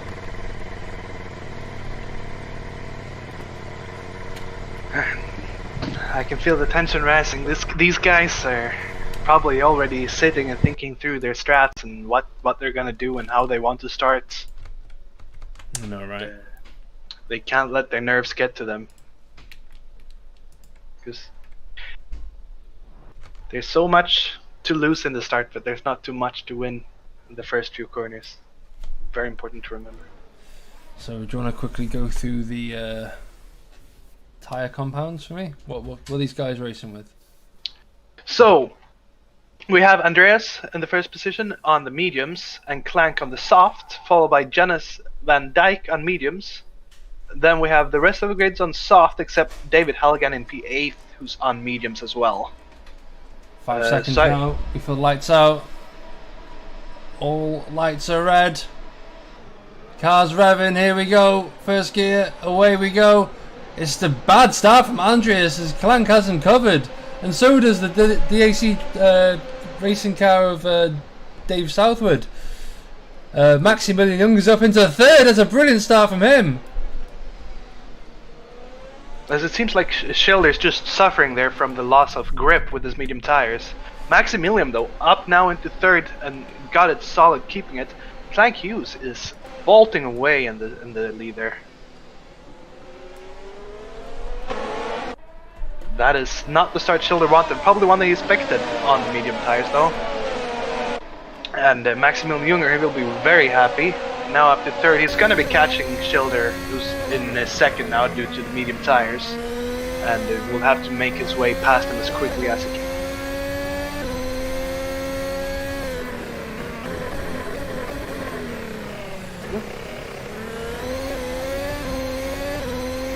As Dave there is really close to Maxi, really close, but there is no contact made. What do you think, Gilbert? Safe start for everyone? Yeah, great start. I mean, smaller grid, but I believe if the talent is so good, do you really need a massive grid? Yeah, I totally agree with you. There was a start from Van Dijk, who was up in 4th, I believe, dropped down to 6th now. I saw him, he had a very terrible start. And it almost looked like he was standing still on the grid when the rest of the cars went. Bit of a lock up there for Mixer, but staying in 5th for the time being. Schilder sets the fastest lap with a 1:41.1. Lap 2 of 41 around the Malaysian Grand Prix, sponsored by DAC Racing, and there's contact between the DAC car and the Looney Tune Racing, both yellow on yellow.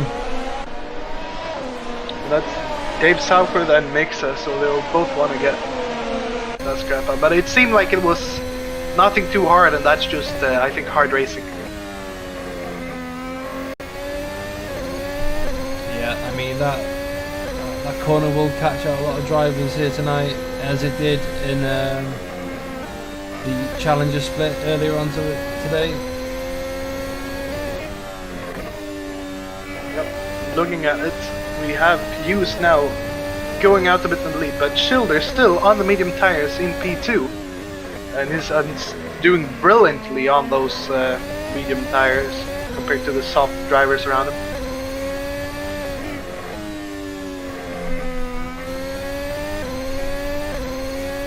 Just trying to look at all the field. The field is very, very tight. Ooh, David Halligan getting close to Falcon there. Well done, staying out of his gearbox. Coming up in the third lap, and the whole field is still within 7 seconds. You can see how tight they are together. And I think they're all just spacing out a bit now to get out of the dirt here. Plank setting the fastest lap with a 1:34.8. So even though he's ahead, I guess he doesn't need that slipstream. He'll do it, yeah, I guess. He will want to increase even more though, considering the medium tires on the car behind him. Schilder though will want to, if he's able to, close up and get into that DRS, or at least stay in front of Junger who's behind, but he seems to be able to do that for the time being very well.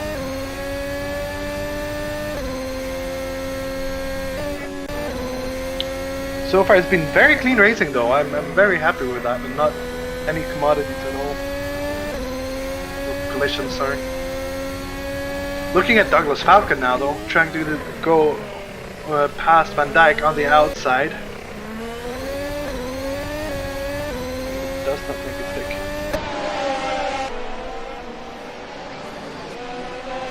Ooh, he almost cut the track there a little bit. So, how about those predicted pit stops, eh? Yes, the pit stops. We do suspect the guys starting on soft will be coming in around lap 8 to 10, I think we said, and if you started on the medium, you will have to extend a bit between 12 and 14 is your predicted pit window. But if these drivers are doing well and extend it, then you never know. Some of these guys are very good with their tires, might be able to extend it to get that last little bit of juice and overcuts, and some might even undercut.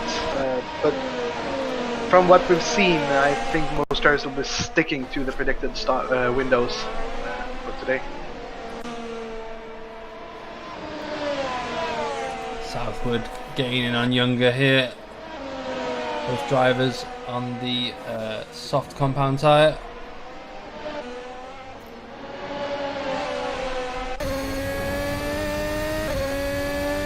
Younger will have to push now a little bit to stay in front. He is out of the dead air from shoulder in front, so he should be able to at least stick it where he wants to, where Southwood will have to push his way through in the dirt air behind the Younger. James Southwood getting a little loose there into turn 9. He is within the DRS distance though, so coming out on the straight here, he will have DRS opening. Yeah, it's worth noting lap 3 is when DRS was allowed. Explaining that to the newcomers, DRS is obviously allowed your rear wing to open within 1 second of the car ahead. Gives you a little boost. Busaruni is, I think, a bit of lock up there from the car ahead, as well as Maxi Younger into turn 1. Southwood will probably sees that and will push even more. So yeah, it's imperative not to get those lockups today, considering how important the tires are and how hard it will be on the tires this track. This track is very, very hard on tires. Yeah, you mentioned earlier with the it's quite. I can't talk. It's got a lot of braking zones, so that will catch a lot of drivers out if they're trying to look after their tires. Yeah. So on lap 5 now though, it seems like the field is stabilized a little bit. However, in the back of the grid there is a bit of fighting going on. We'll have to take a look at that. They're all very tight, the 6, 7 and 8. So it's as David Halligan tries to make the move on Van Dijk. Van Dijk, who started pretty well, but has just dropped further and further down. Worth mentioning is both P7 and P8 are both on the medium tires, so they're racing purely for position right now.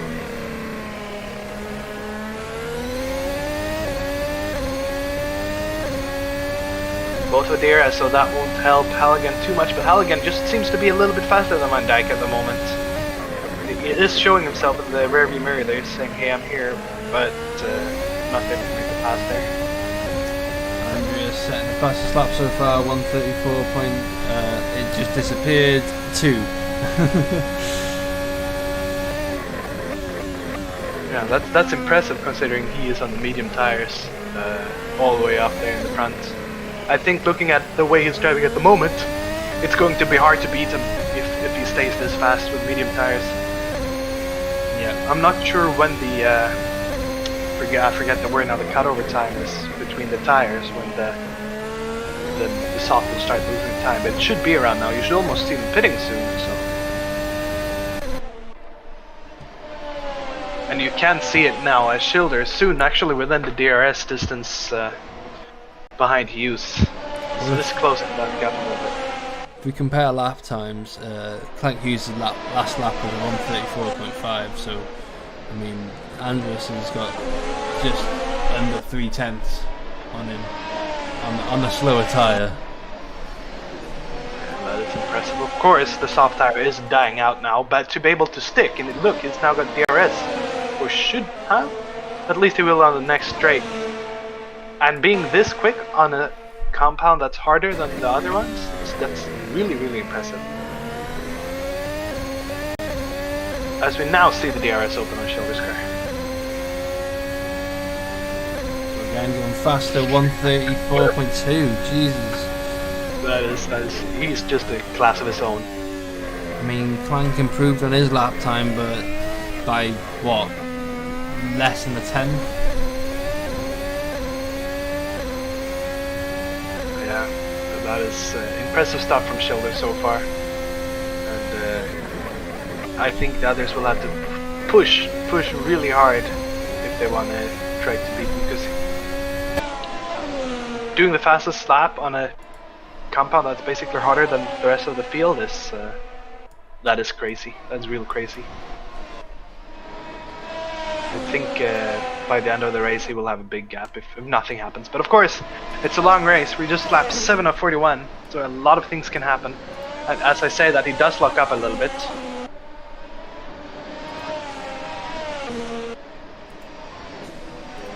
Now we will see. Do you think Hughes will pit this lap, or will he try to slow down Schilder as much as he can on track, using as much of his tires as possible? Good question. I'm thinking these guys are just focused on their own race. I mean, yeah, I suspect so as well. And I do suspect we might see Hughes coming in here, or one more lap. yeah, I think he's gonna have to try and push these tires as far as they can go. Yeah, and he does. I will pull another lap. Schilder with the DRS is just getting closer and closer and closer. The southward as well is getting closer, closer, closer to Junger now. The three of them actually fighting for P3. So Junger will have to keep his nerves in check and just stay out there.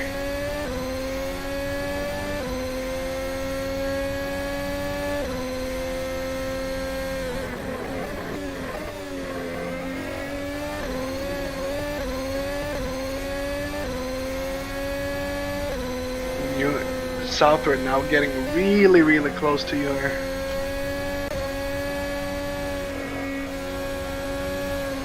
Yeah, nice battles forming across the very small grid, but I mean, nonetheless, there's still going to be battles all over the place.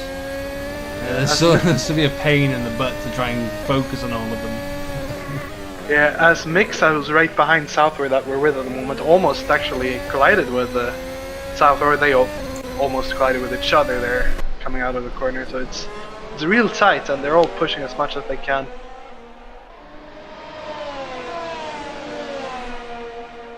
As Schilder as well now just half a second behind Hughes, and if Hughes does not pit soon, I will be very surprised.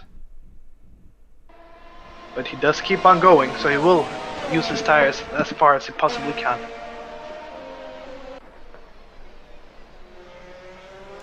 They all opting to stay out on the softs. And these softs are getting really, really difficult now, I think. One battle that we need to focus on though is for P1, these two. Schilder's just looking for a way around so he can just carry on with his race, but Hughes is probably going to hold him up for as long as possible. Schilder does go a little bit wide there.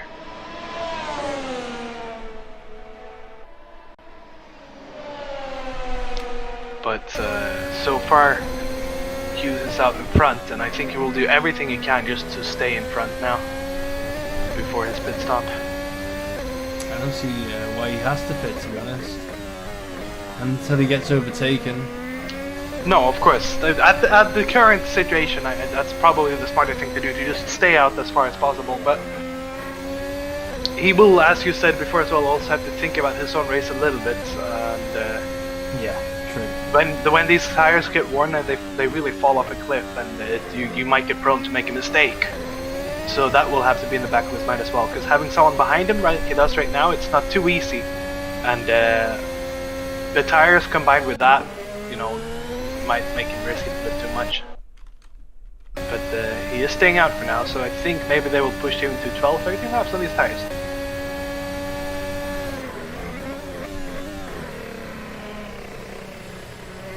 As Southwood opts to pit.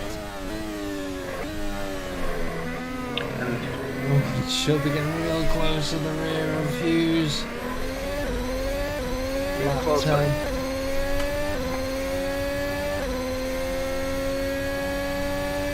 Yeah, that's crazy. But as you mentioned, Southward pits, and I think that will also make us see a lot of people pit next few laps. One pit usually triggers them all. Yeah, I think you're right there. This is one thing they need to watch out for. These guys battling it out, they might just, you know, leave themselves susceptible to other people. Let's not rule them out. As Schilder again goes a bit wide, but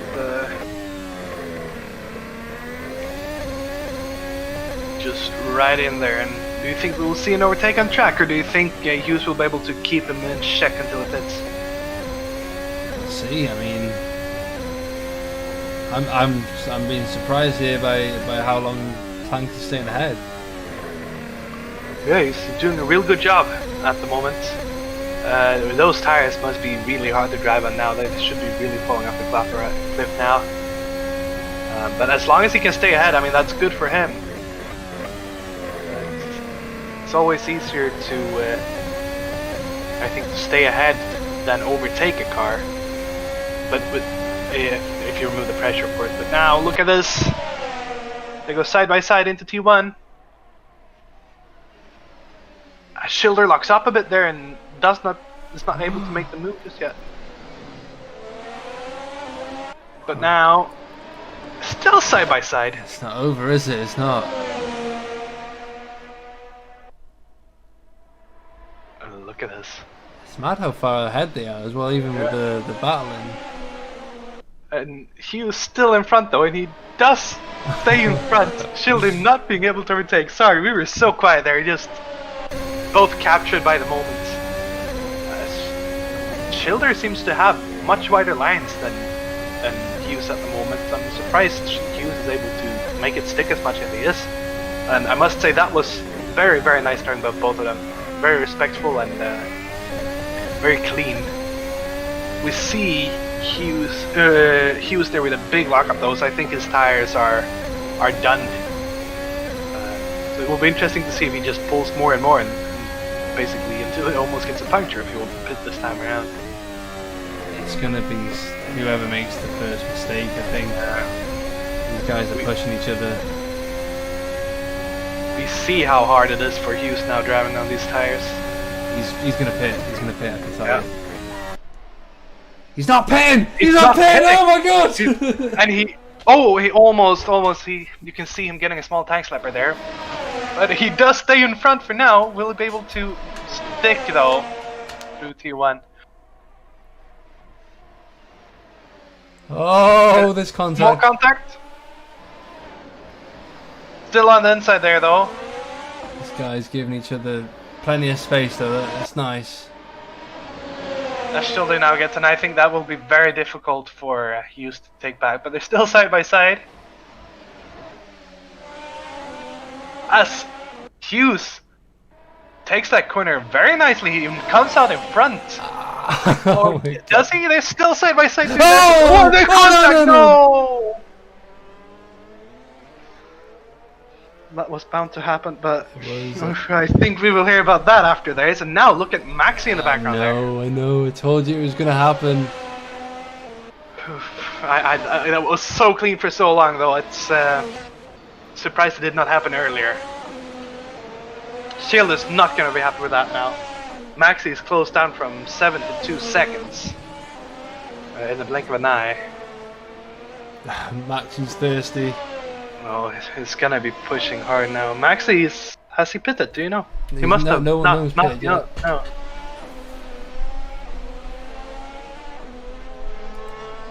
So I wonder how long the predictions of the tires must have been off. Yeah, maybe this time around. But I think Hughes being able to actually now have a little gap, I think he will try to push as much as he can. He won't pit until Schilder comes back up to him. But we see more and more lockups now from Hughes, and that is a sign of the tires dying. So it's interesting. I at least cannot tell what they will do.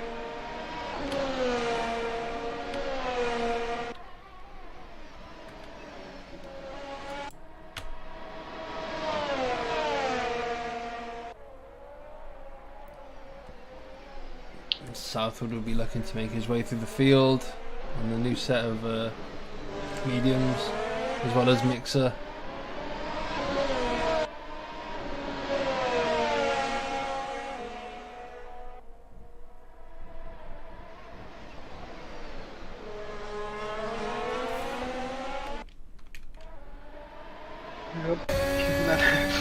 Yellow and yellow, just from the start, and we've had it a long time now.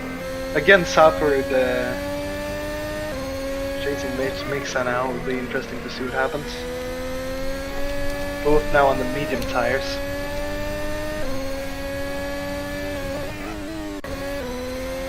Sure, they're getting in on Hughes here. I think, as you mentioned, Hughes' tyres have just dropped now. If he doesn't pit, I'll be surprised. What a madman. Oh, What? he is not pitting. He has no reason to, I guess. But it seems like no one is pitting, so... yeah. I mean, we've soon done 15 out of 41 laps, so it's a long time for these tires. And I think you can see Junger in the back there. He's probably getting more and more hungry, and he probably hopes that these two go at it again. Yeah. So Junger can close up even more. I hope they go at it again, because that battling was fabulous. Just hope they can keep it clean. But as we see, it's very difficult to go side by side, and we see that even in real life F1. It's not often they can go side by side through too many corners without making a mistake or making contact. But so Alex confirming that he did 10 laps in the shorter race with ease. So maybe they've got more life in them. Maybe Frank is just playing mind games with us. as we say that though,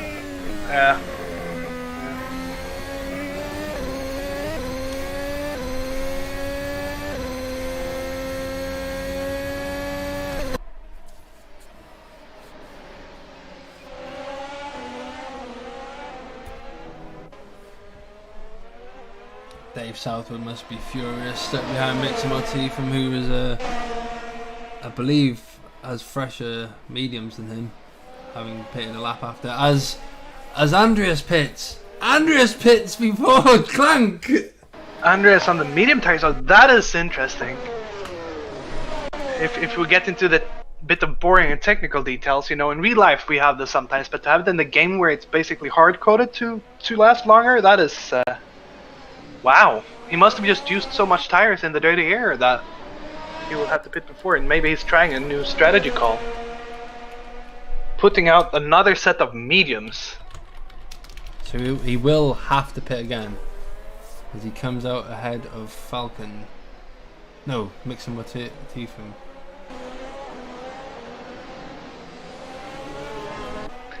So that is interesting, very, very interesting. So that's probably, as Alex here said as well, it's probably an undercut he's trying to do, but interesting to see if it'll pay out. I mean, I guess while he is now on another set of mediums, he will have the soft in the end. The other guys will more likely have, or they will have, a harder compound than him in the end, so he will be faster, most probably. If everything is as it should be.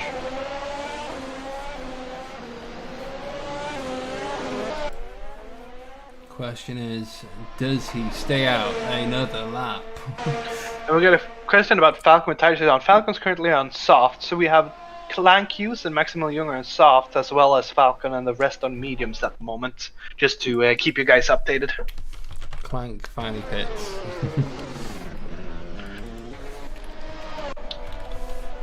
And now it will be interesting to see where will they come out in relation to each other. Maximilian Junger stays out.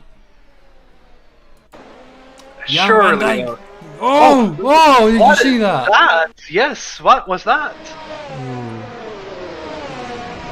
I Almost don't looked know. like a bit of in situation. Yeah, I think it was. Yeah, I think you're right there.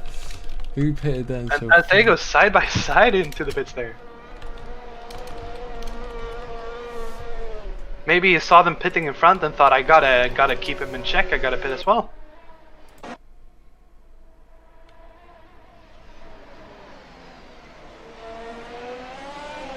So that's Falcon and Van Dyke, and they probably saw him pitting and thinking, some bad words.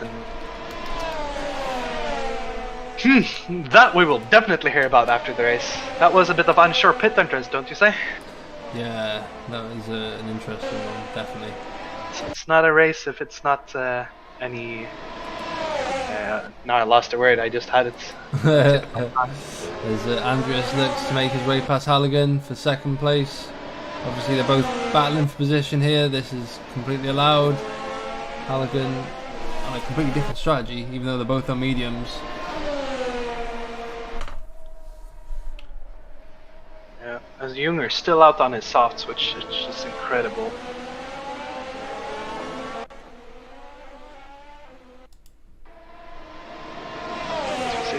Schilder will probably be able to make this move. I don't want to say with ease, but easier than he had against Hughes before, as we see. Then Halligan pitting. Pit.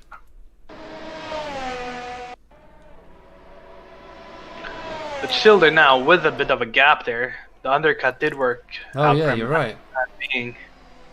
So the undercut seems to be working for him, at least for now. I'm still a bit shocked about that pit entrance. Yeah. And now we have actually the whole field. Sorry, the whole field on medium tires. But of course, still different strategies.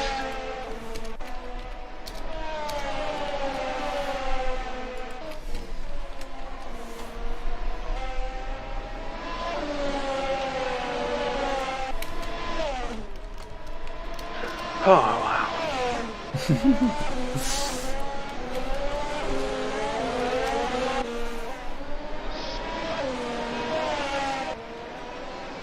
As we're suspecting, Max and William Younger might go for the one-stop, do you think?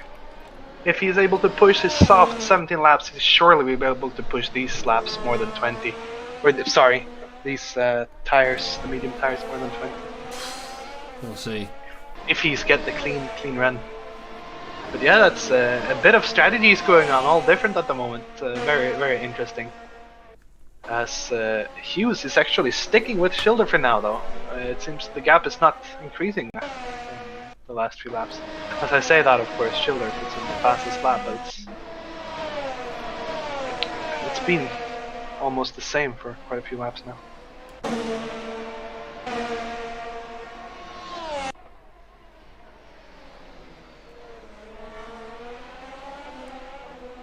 As we said, you don't need a biggest grid to have an intense race, eh? Well, these guys, I mean, there's a reason why we put them in a split above the rest, because they deserve it. You know, they're all within a second of each other. It's crazy. They keep each other honest. They keep each other pushing one another. Southward and Mixa are now both closing up to use, actually. Southward within DRS distance at the moment, and we'll try to close that down. Of course, still on different strategies than Hughes, at least, I believe. But it's everyone, of course, is still affect each other's races, so Hughes will have to push a little bit now to stay in front. Currently with Falcon, who's stuck behind Van Dijk, but it has been back and forth between these two.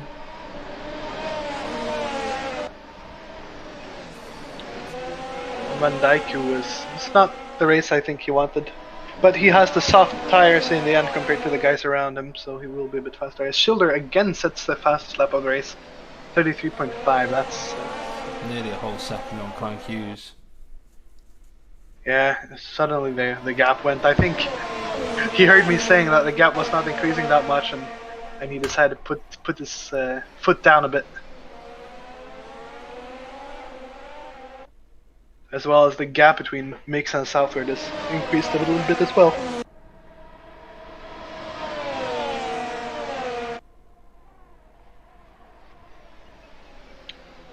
But interesting with this race in the back of the pack here, the three of them for P6 at the moment. So far I haven't really seen any moves to be made, they're all falling in line for the time being.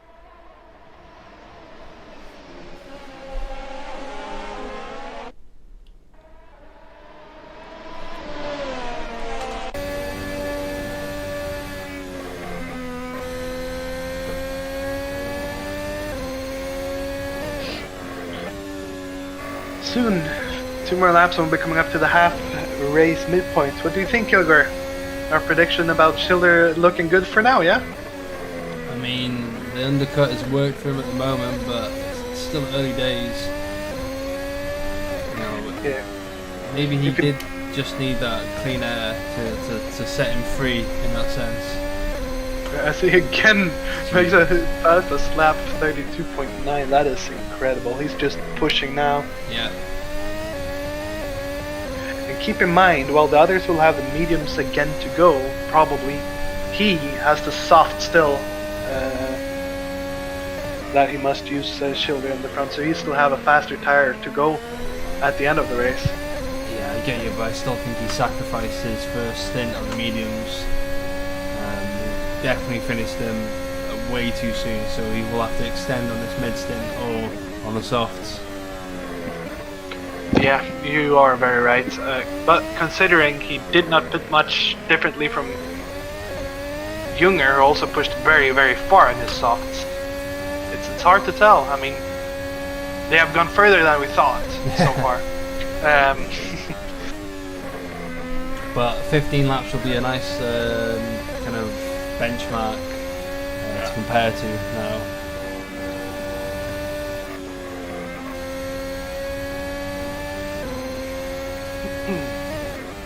Sorry there for yawning a bit. I'm still exhausted from the race. Yeah, I can imagine.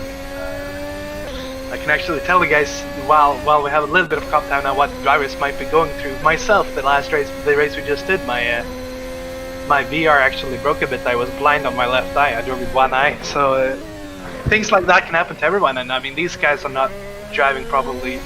It's not as easy as it seems. These guys all have probably their own issues. You know, you never know what's going on in the real life for them, so to speak. So it's more than just going around a lap and or a track and setting lap times. It's so much more that these guys are doing the whole time.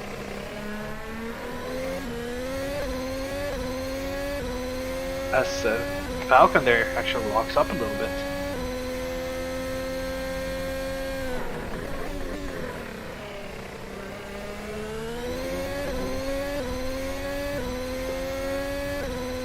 I guess.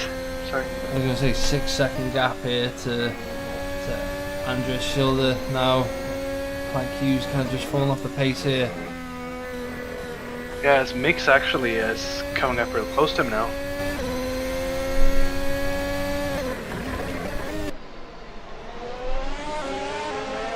And until we get the battle, again, I think it's worth mentioning the sponsors today, DAC or DAC Racing. As you can see, they're yellow-black brand all across the track. Yeah, right there. Our sponsors are what keep us alive, so by all means, we love them.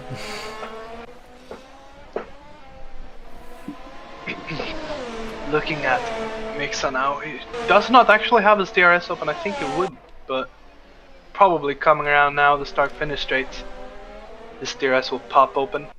Yes, it does.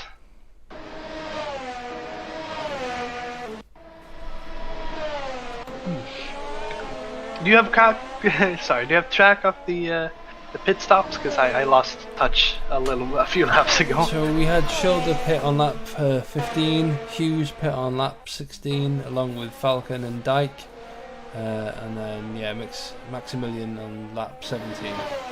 So that's kind of my idea. Mixer, I think he pitted on lap 12. I could be wrong. So he is a bit out of sync with the rest of them.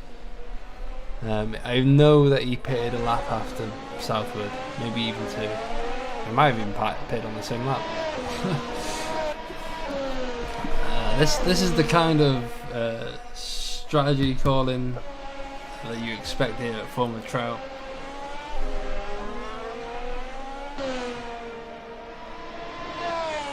And it's probably all in their head as well at the moment, thinking about their strategies and if they're to opt for something else or if they're to stick with their plan. Looking at now, the Southward is getting closer and closer to Mixa. Mixa's been dropping back from use a bit now, the past few laps. So we might have a battle between the two of them again.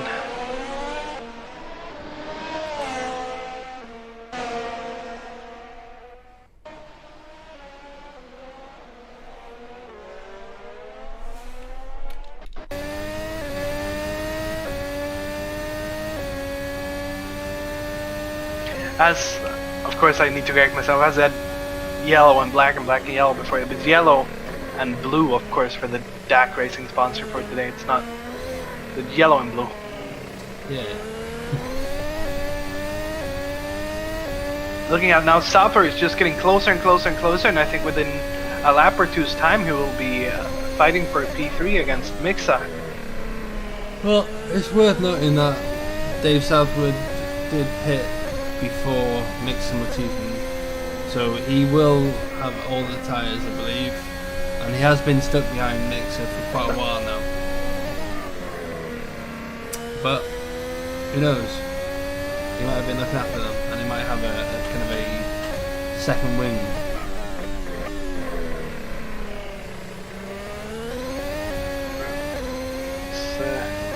Time will tell. Time will tell.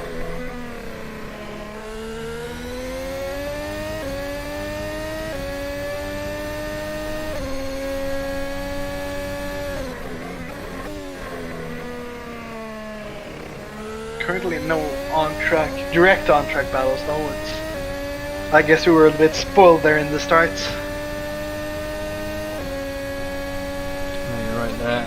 I'm still expecting it all to kind of bunch up once these guys start pitting again though. That will shake it up quite a bit.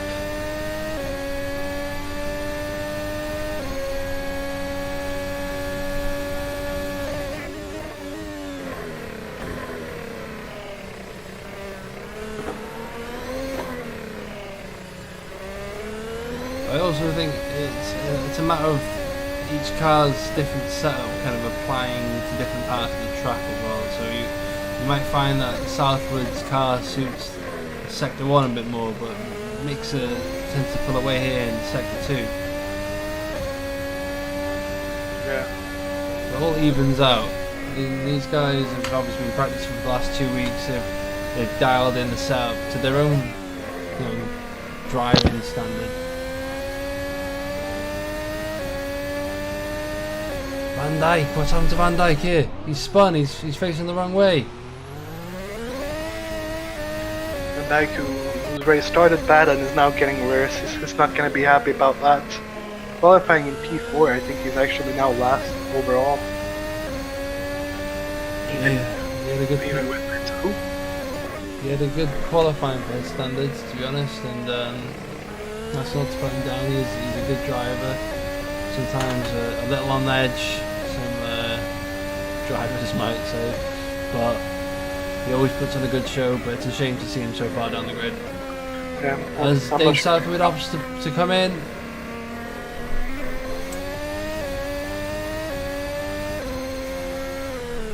Southwood opts to come in, and do you think he's going for the undercut there on Mixa?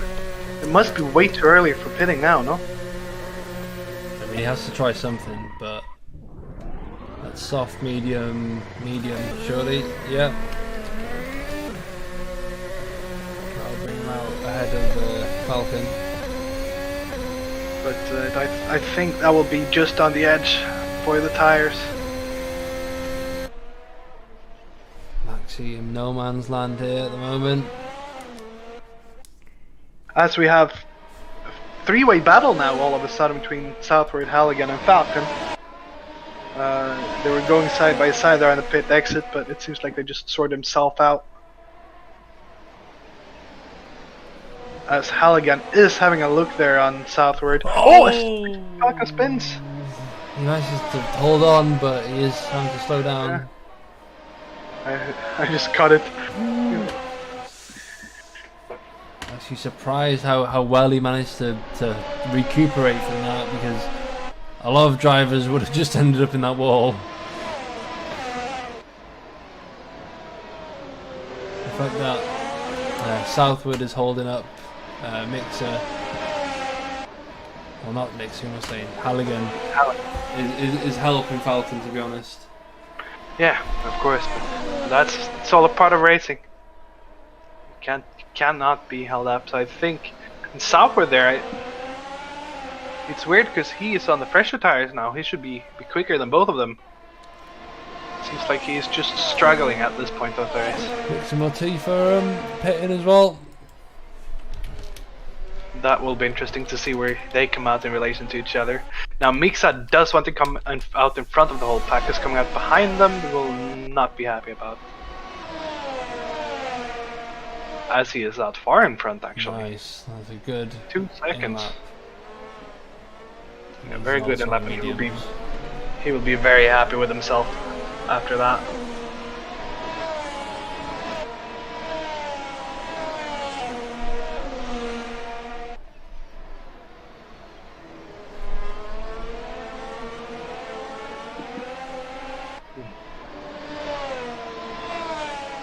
And in this race, a few drivers, but very intense. It's hard to tell the outcome. They're all switching positions back and forward, left and right. I think Schilder is well set unless he makes a mistake, but for the rest of the field, I think it's very hard to say.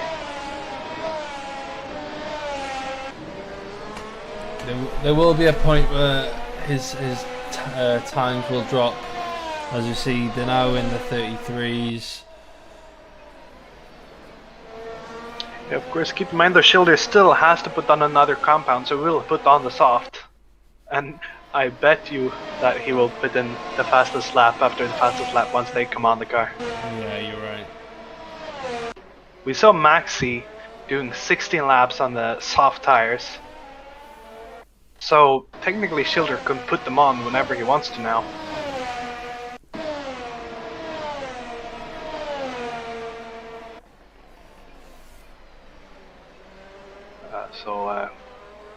I think he's just playing long game now. He'll extend his mediums as far as he can, but yeah.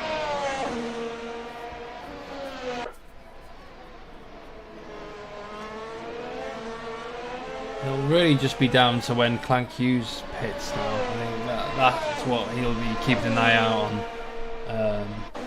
And he'll probably just mirror that. Yeah, if he pits, of course. If he probably will, but you know, he might just try to extend his tires. Yeah. I mean, if he managed to, that will be a lot of time for Schilder to make up on the soft tires. Yeah, Schilder's in the 34s now. Coming back down to earth. Yeah. And so is Hughes, so they're both around the same laps. Hughes is 2/10 slower there, but I mean, if Hughes is able to make the rest of the race on these tires, which would be surprising, but if he does, then Schilder will have to put the fight on again, I think.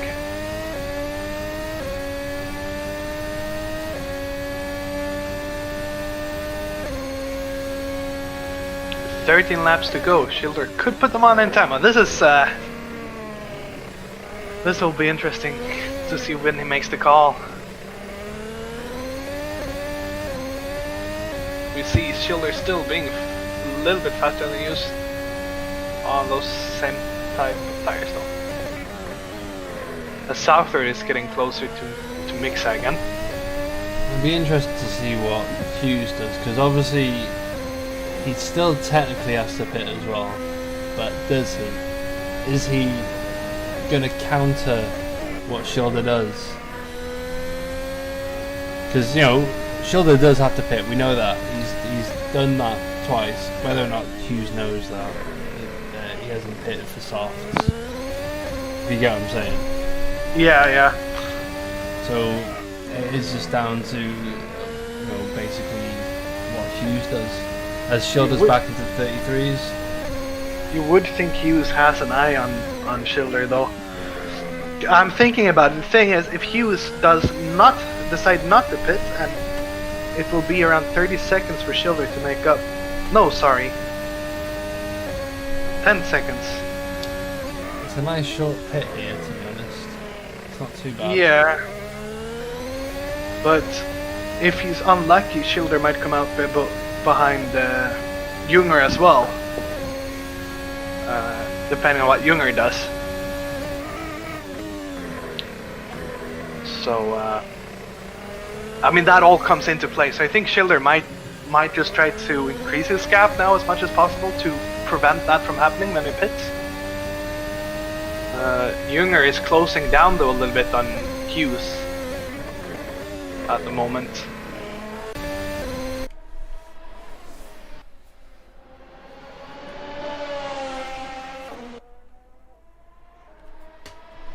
So yeah, if we are lucky from our point of view, it might come down to the wire, and I sure hope for us as commentators and spectators that it does.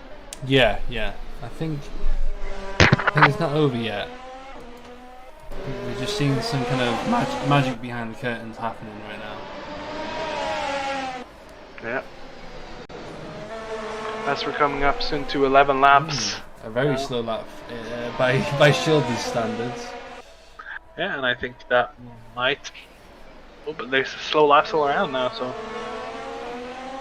But Schilder might start thinking about now pitting. We saw Junger, as I said earlier as well, pitting and pulling the soft 16 laps. Now we have 11 laps to go. Next time there will be 10. So Schilder definitely have a lot of life in those soft tires, and he will be able to push a lot. The question is about Hughes. Does he decide to pit, or will he just try to stay out and get track position and defend as hard as he possibly can? If I was... Go on, sorry. No, you first. Yeah, if I was Schilder, I would really start thinking about pitting now, because the later in the race we come, the fewer laps he will have to overtake Hughes again if Hughes does not pit. Yeah, you're right. 10 seconds is a nice gap, but it's not, I don't know if it's enough. And DJB asks, is the one stop possible? I think we're going to find that out. I don't think we know. We suggested it could be possible with the medium to hard, but soft to medium, these guys are really pushing it. I mean, it depends on how you see it as well. Maybe it's not directly viable looking at the times, but if you compare now the situation they're in, it could be viable for use actually. I think if I was sitting there right now... Here we go, Schilder's pitted. Yeah, so it really comes down to use now, and now he really starts to have to think and have a look in his tires, because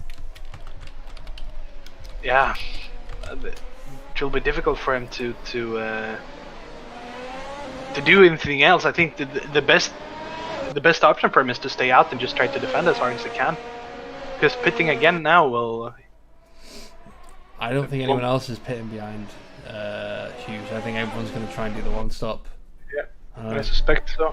I think Schilder's kind of backed himself into a corner now, in a way. But yeah, I don't know. I'm only saying that because of Hughes. To be honest, everyone else is not fast enough to be a possibility.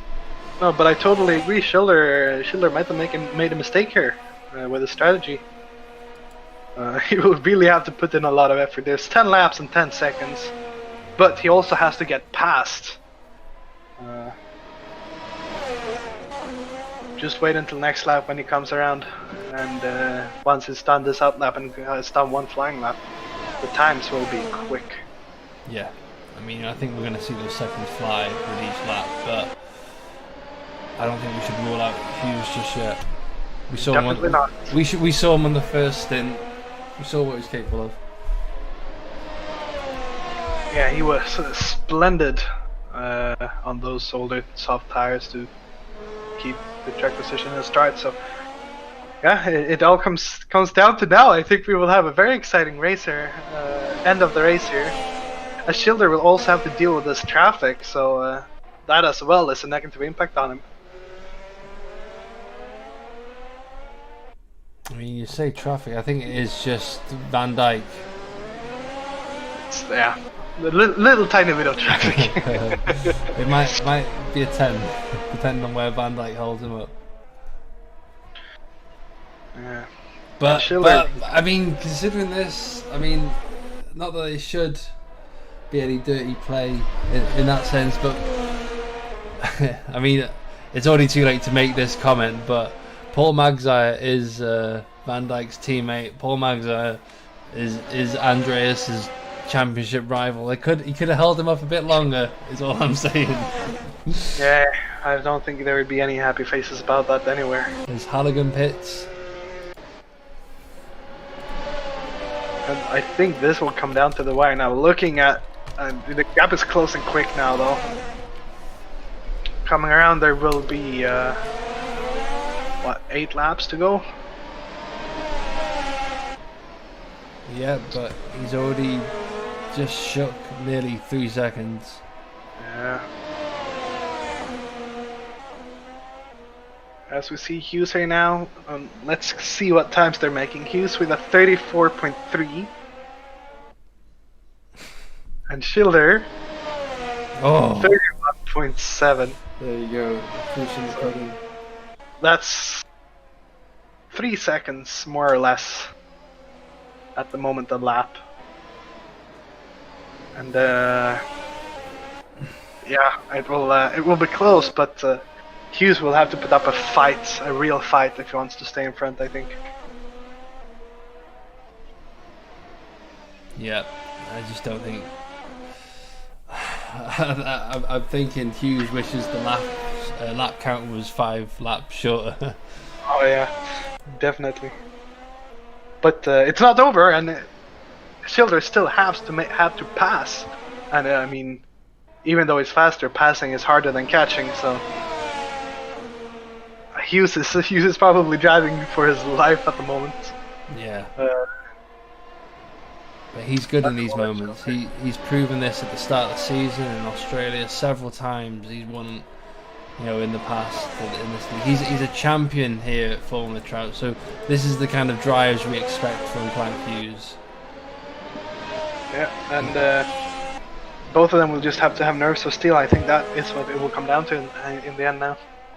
At the end of the day, Clank Hughes is the only one here who's made the one-stop work. Let's see if he can score the goal. Looking at it though, Schilder with him in 1 or 2 laps to go. Schilder's not faster than his last lap. Still close. It will be one in 1 or 2 laps. He will be up there, and to keep him at bay for 5-6 laps, that will be difficult for Hughes, I think. Hughes will have to just defend so hard that the tires, I mean, he does have the soft tires, so they will die rather quickly comparatively to others. But We know they last about 17 laps. I think the crossover point for us is nothing to think about now. Oh man, we always get intense and interesting races here, don't we? Yeah. It's not ever a dull race, Formula Trout. Andreas was like, this race is a bit boring, how do I spice this up? Yeah, as it's now just 1 second behind. Yeah. It's, as we're gonna have 6 laps to go, it's good. Yeah, it's... I mean, it's over. But we like to make a big song and dance out of it, but we know I'm just thinking, fight Hughes, fight! Defend as hard as you can. as clean as possible, though, of course. But here with the DRS, I mean, he's taken nearly 4 seconds out of him on that last lap. There we go, around the outside, making it look rather easy, but it's not over yet. But now I think it's over. I think it's over yet. Well, it was fun while it lasted. It went quicker than I thought. They're 4 seconds on 1 lap. That's quite a lot. Now Schilder will just have to not make a mistake, just make it stick. But Schilder again, I mean, race after race, he just proves himself to be very, very, very well. Yeah, you're right there. I think he's had this season on lockdown, during lockdown. Yeah, this guy, it's a shame he couldn't have the same kind of form last season, because he has definitely always been a race winning contender. Yeah, but he keeps this going, and I think the championship right now is looking very well for him. He won the past 3 races, so probably will make it 4 in a row today, unless he does a mistake, of course. Of course, that other race win is by the guy right behind him, Clank Hughes. Yeah, I know, right?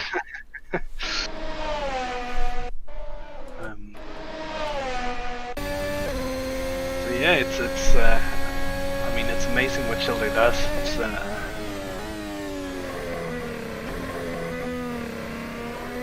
I don't know what to say really. It's he's an incredible driver. At least he's really showing it. Yeah, and it's good to see 2 different strategies at play as well. Bit of a lock up there from Schilder.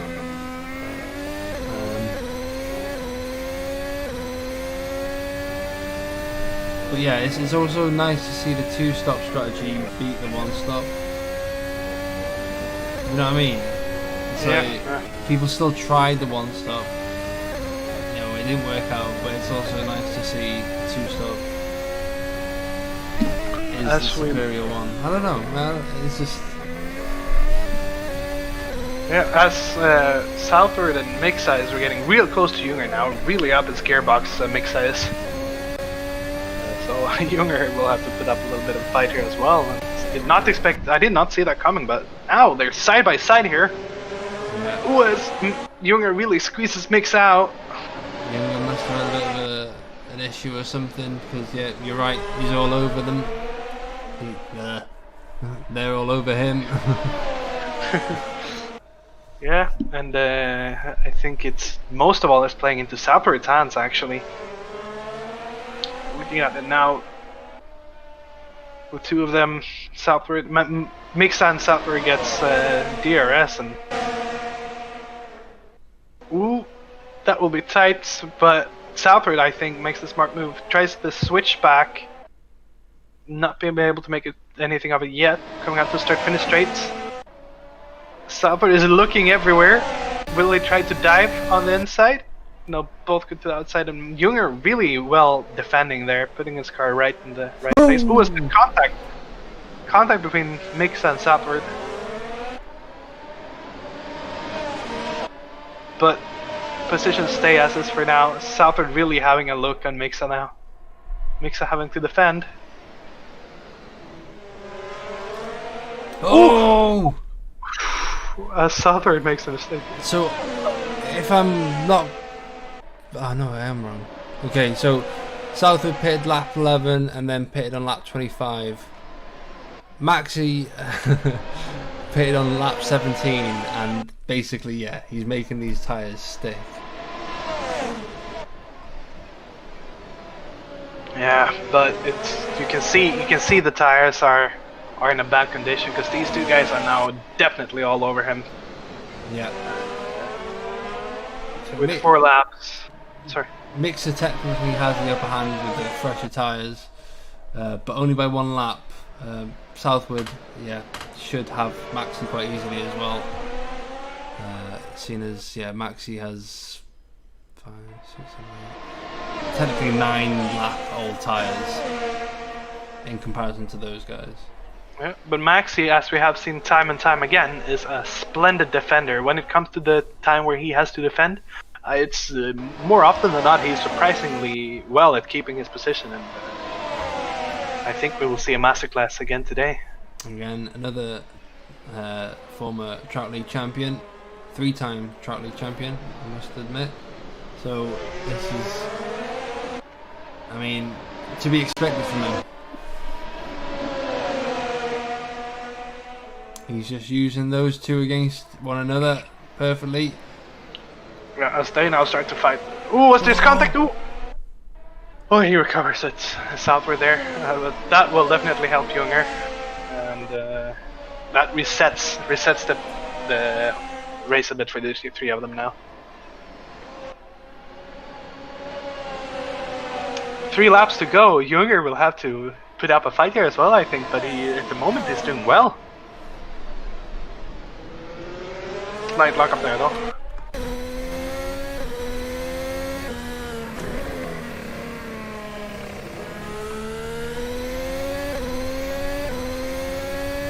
say? What do you say, Kilgore? Do you think Junger once again will show some masterclass in defending and will he keep the position? Oh, as I say that, he does actually. Look at that. He must have seen in the mirrors Mixa coming in a bit deep and avoided him. Yeah, but what did you say, Kilgore? Do you think Max will be able to stake the last 2 remaining laps? I say we shut up and find out. Sorry, three laps? Can I not count? 2. With this lap, it's 3, no? Yeah. Yeah.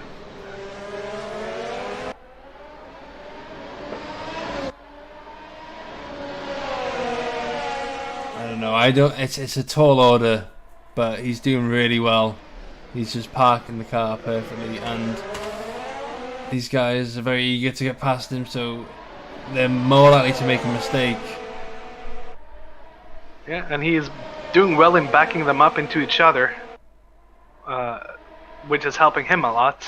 I think he's happy there's 2 of them. Oh no! That's just what I expected. It was gonna happen. It was gonna happen.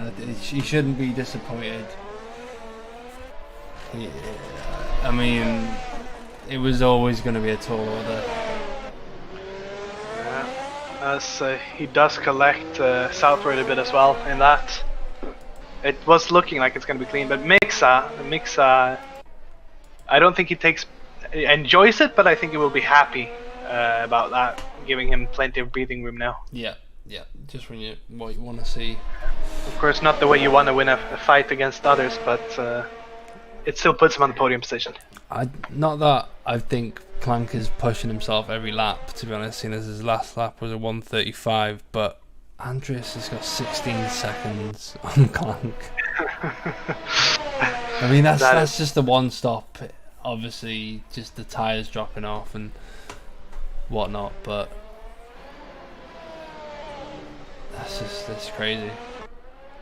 And well, yeah, talking about the one stop and so on, and I must say the team, you guys have made a very good job at with pit stops, as in last season, was it, or 2 seasons ago, when we didn't really have a lot of strategies. You know, we was always pretty straight out, but this year strategies is very well a much real thing. Yeah, definitely.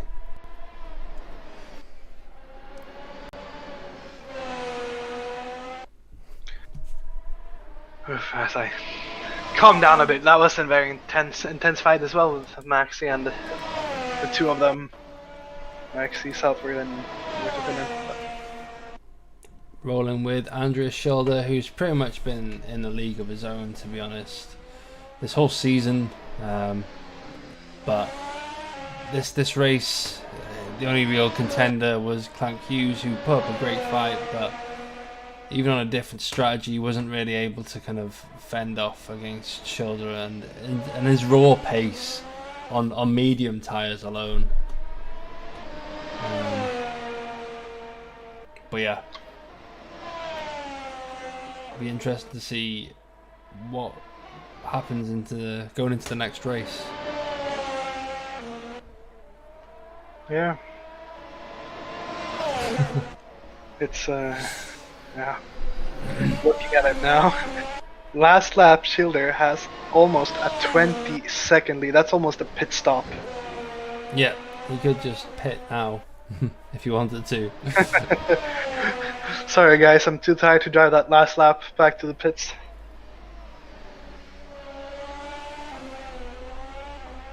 But this just also shows that doing your practice and doing calculating your stints is important. Yeah, Take definitely. it away now, Kilgore. But he's only gone and done it, hasn't he? As he comes around the last corner, he'll be celebrating tonight. Andreas Schilder has done it for Griffin Gaming once again. Big congratulations to Schilder, and very, very well done. That was a masterclass. Yeah, I mean, there has to be someone who will stop this guy, because he's just running away with it. Clank Hughes, we thought he almost had it. He put up a really good fight, but we'll have to settle for second for F0.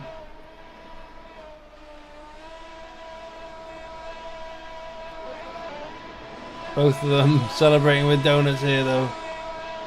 They're both happy with that. Mix some more Tifarum. I will learn to pronounce his name one day. He comes across the line in third, and he will be happy with that. He'll be jumping for joy because he wants to join in the donuts by the looks of things. Yeah. I think his race was a roller coaster of emotions. He had Southwood tracking him down almost to the last lap if it wasn't for Maxi. Not to put Maxi down. But yeah, Southwood joining in fourth. Maximilian Younger eventually crossing the line. He should not be disappointed finishing in fifth. After what happened tonight, he tried to make the one stop work, and that's at least you can say that. Yeah. You know, everyone else played it safe. He went for gold, and it didn't pay off this time. David Falcon finishing in 6th, David Halligan in 7th, and finishing in 8th. Unfortunately, not finishing really. Jan van Dijk. A small grid tonight, but it was packed with action. I mean, there was no real kind of dull moments, other than kind of waiting maybe for the pits to happen. Well, in all, I think we had a very, very interesting race, and thanks again to DAG Racing for sponsoring, and yeah, just well done, and congratulations to Schilder for the win. Very well done. Yeah, definitely. Very exciting. So, who's your driver of the day? You know, that's a hard one for me because I want to say Schilder because both the start of the battling he did and the masterclass. So of course Schilder up there, but Mix had a bit of luck, but he also fought very hard throughout the race. So I want to say he did very well as well. Yeah, you're right there. I mean, it was just you couldn't really say it was going to be confirmed for Schilder. There was that sense of doubt in the air, like, ooh. You know, Clank might actually just have this. He might just make the one-stop work, but lap 35, I think, the dream died. Yeah. But I think everyone's shattered after that race. I don't think anyone wants an interview, to be honest. Andrea Schilder and Clank are very quiet people anyway.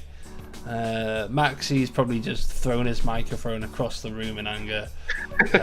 I don't blame him, but he shouldn't be disappointed. It's a great race for him. But yeah, I mean, other than that, I haven't really got much to say.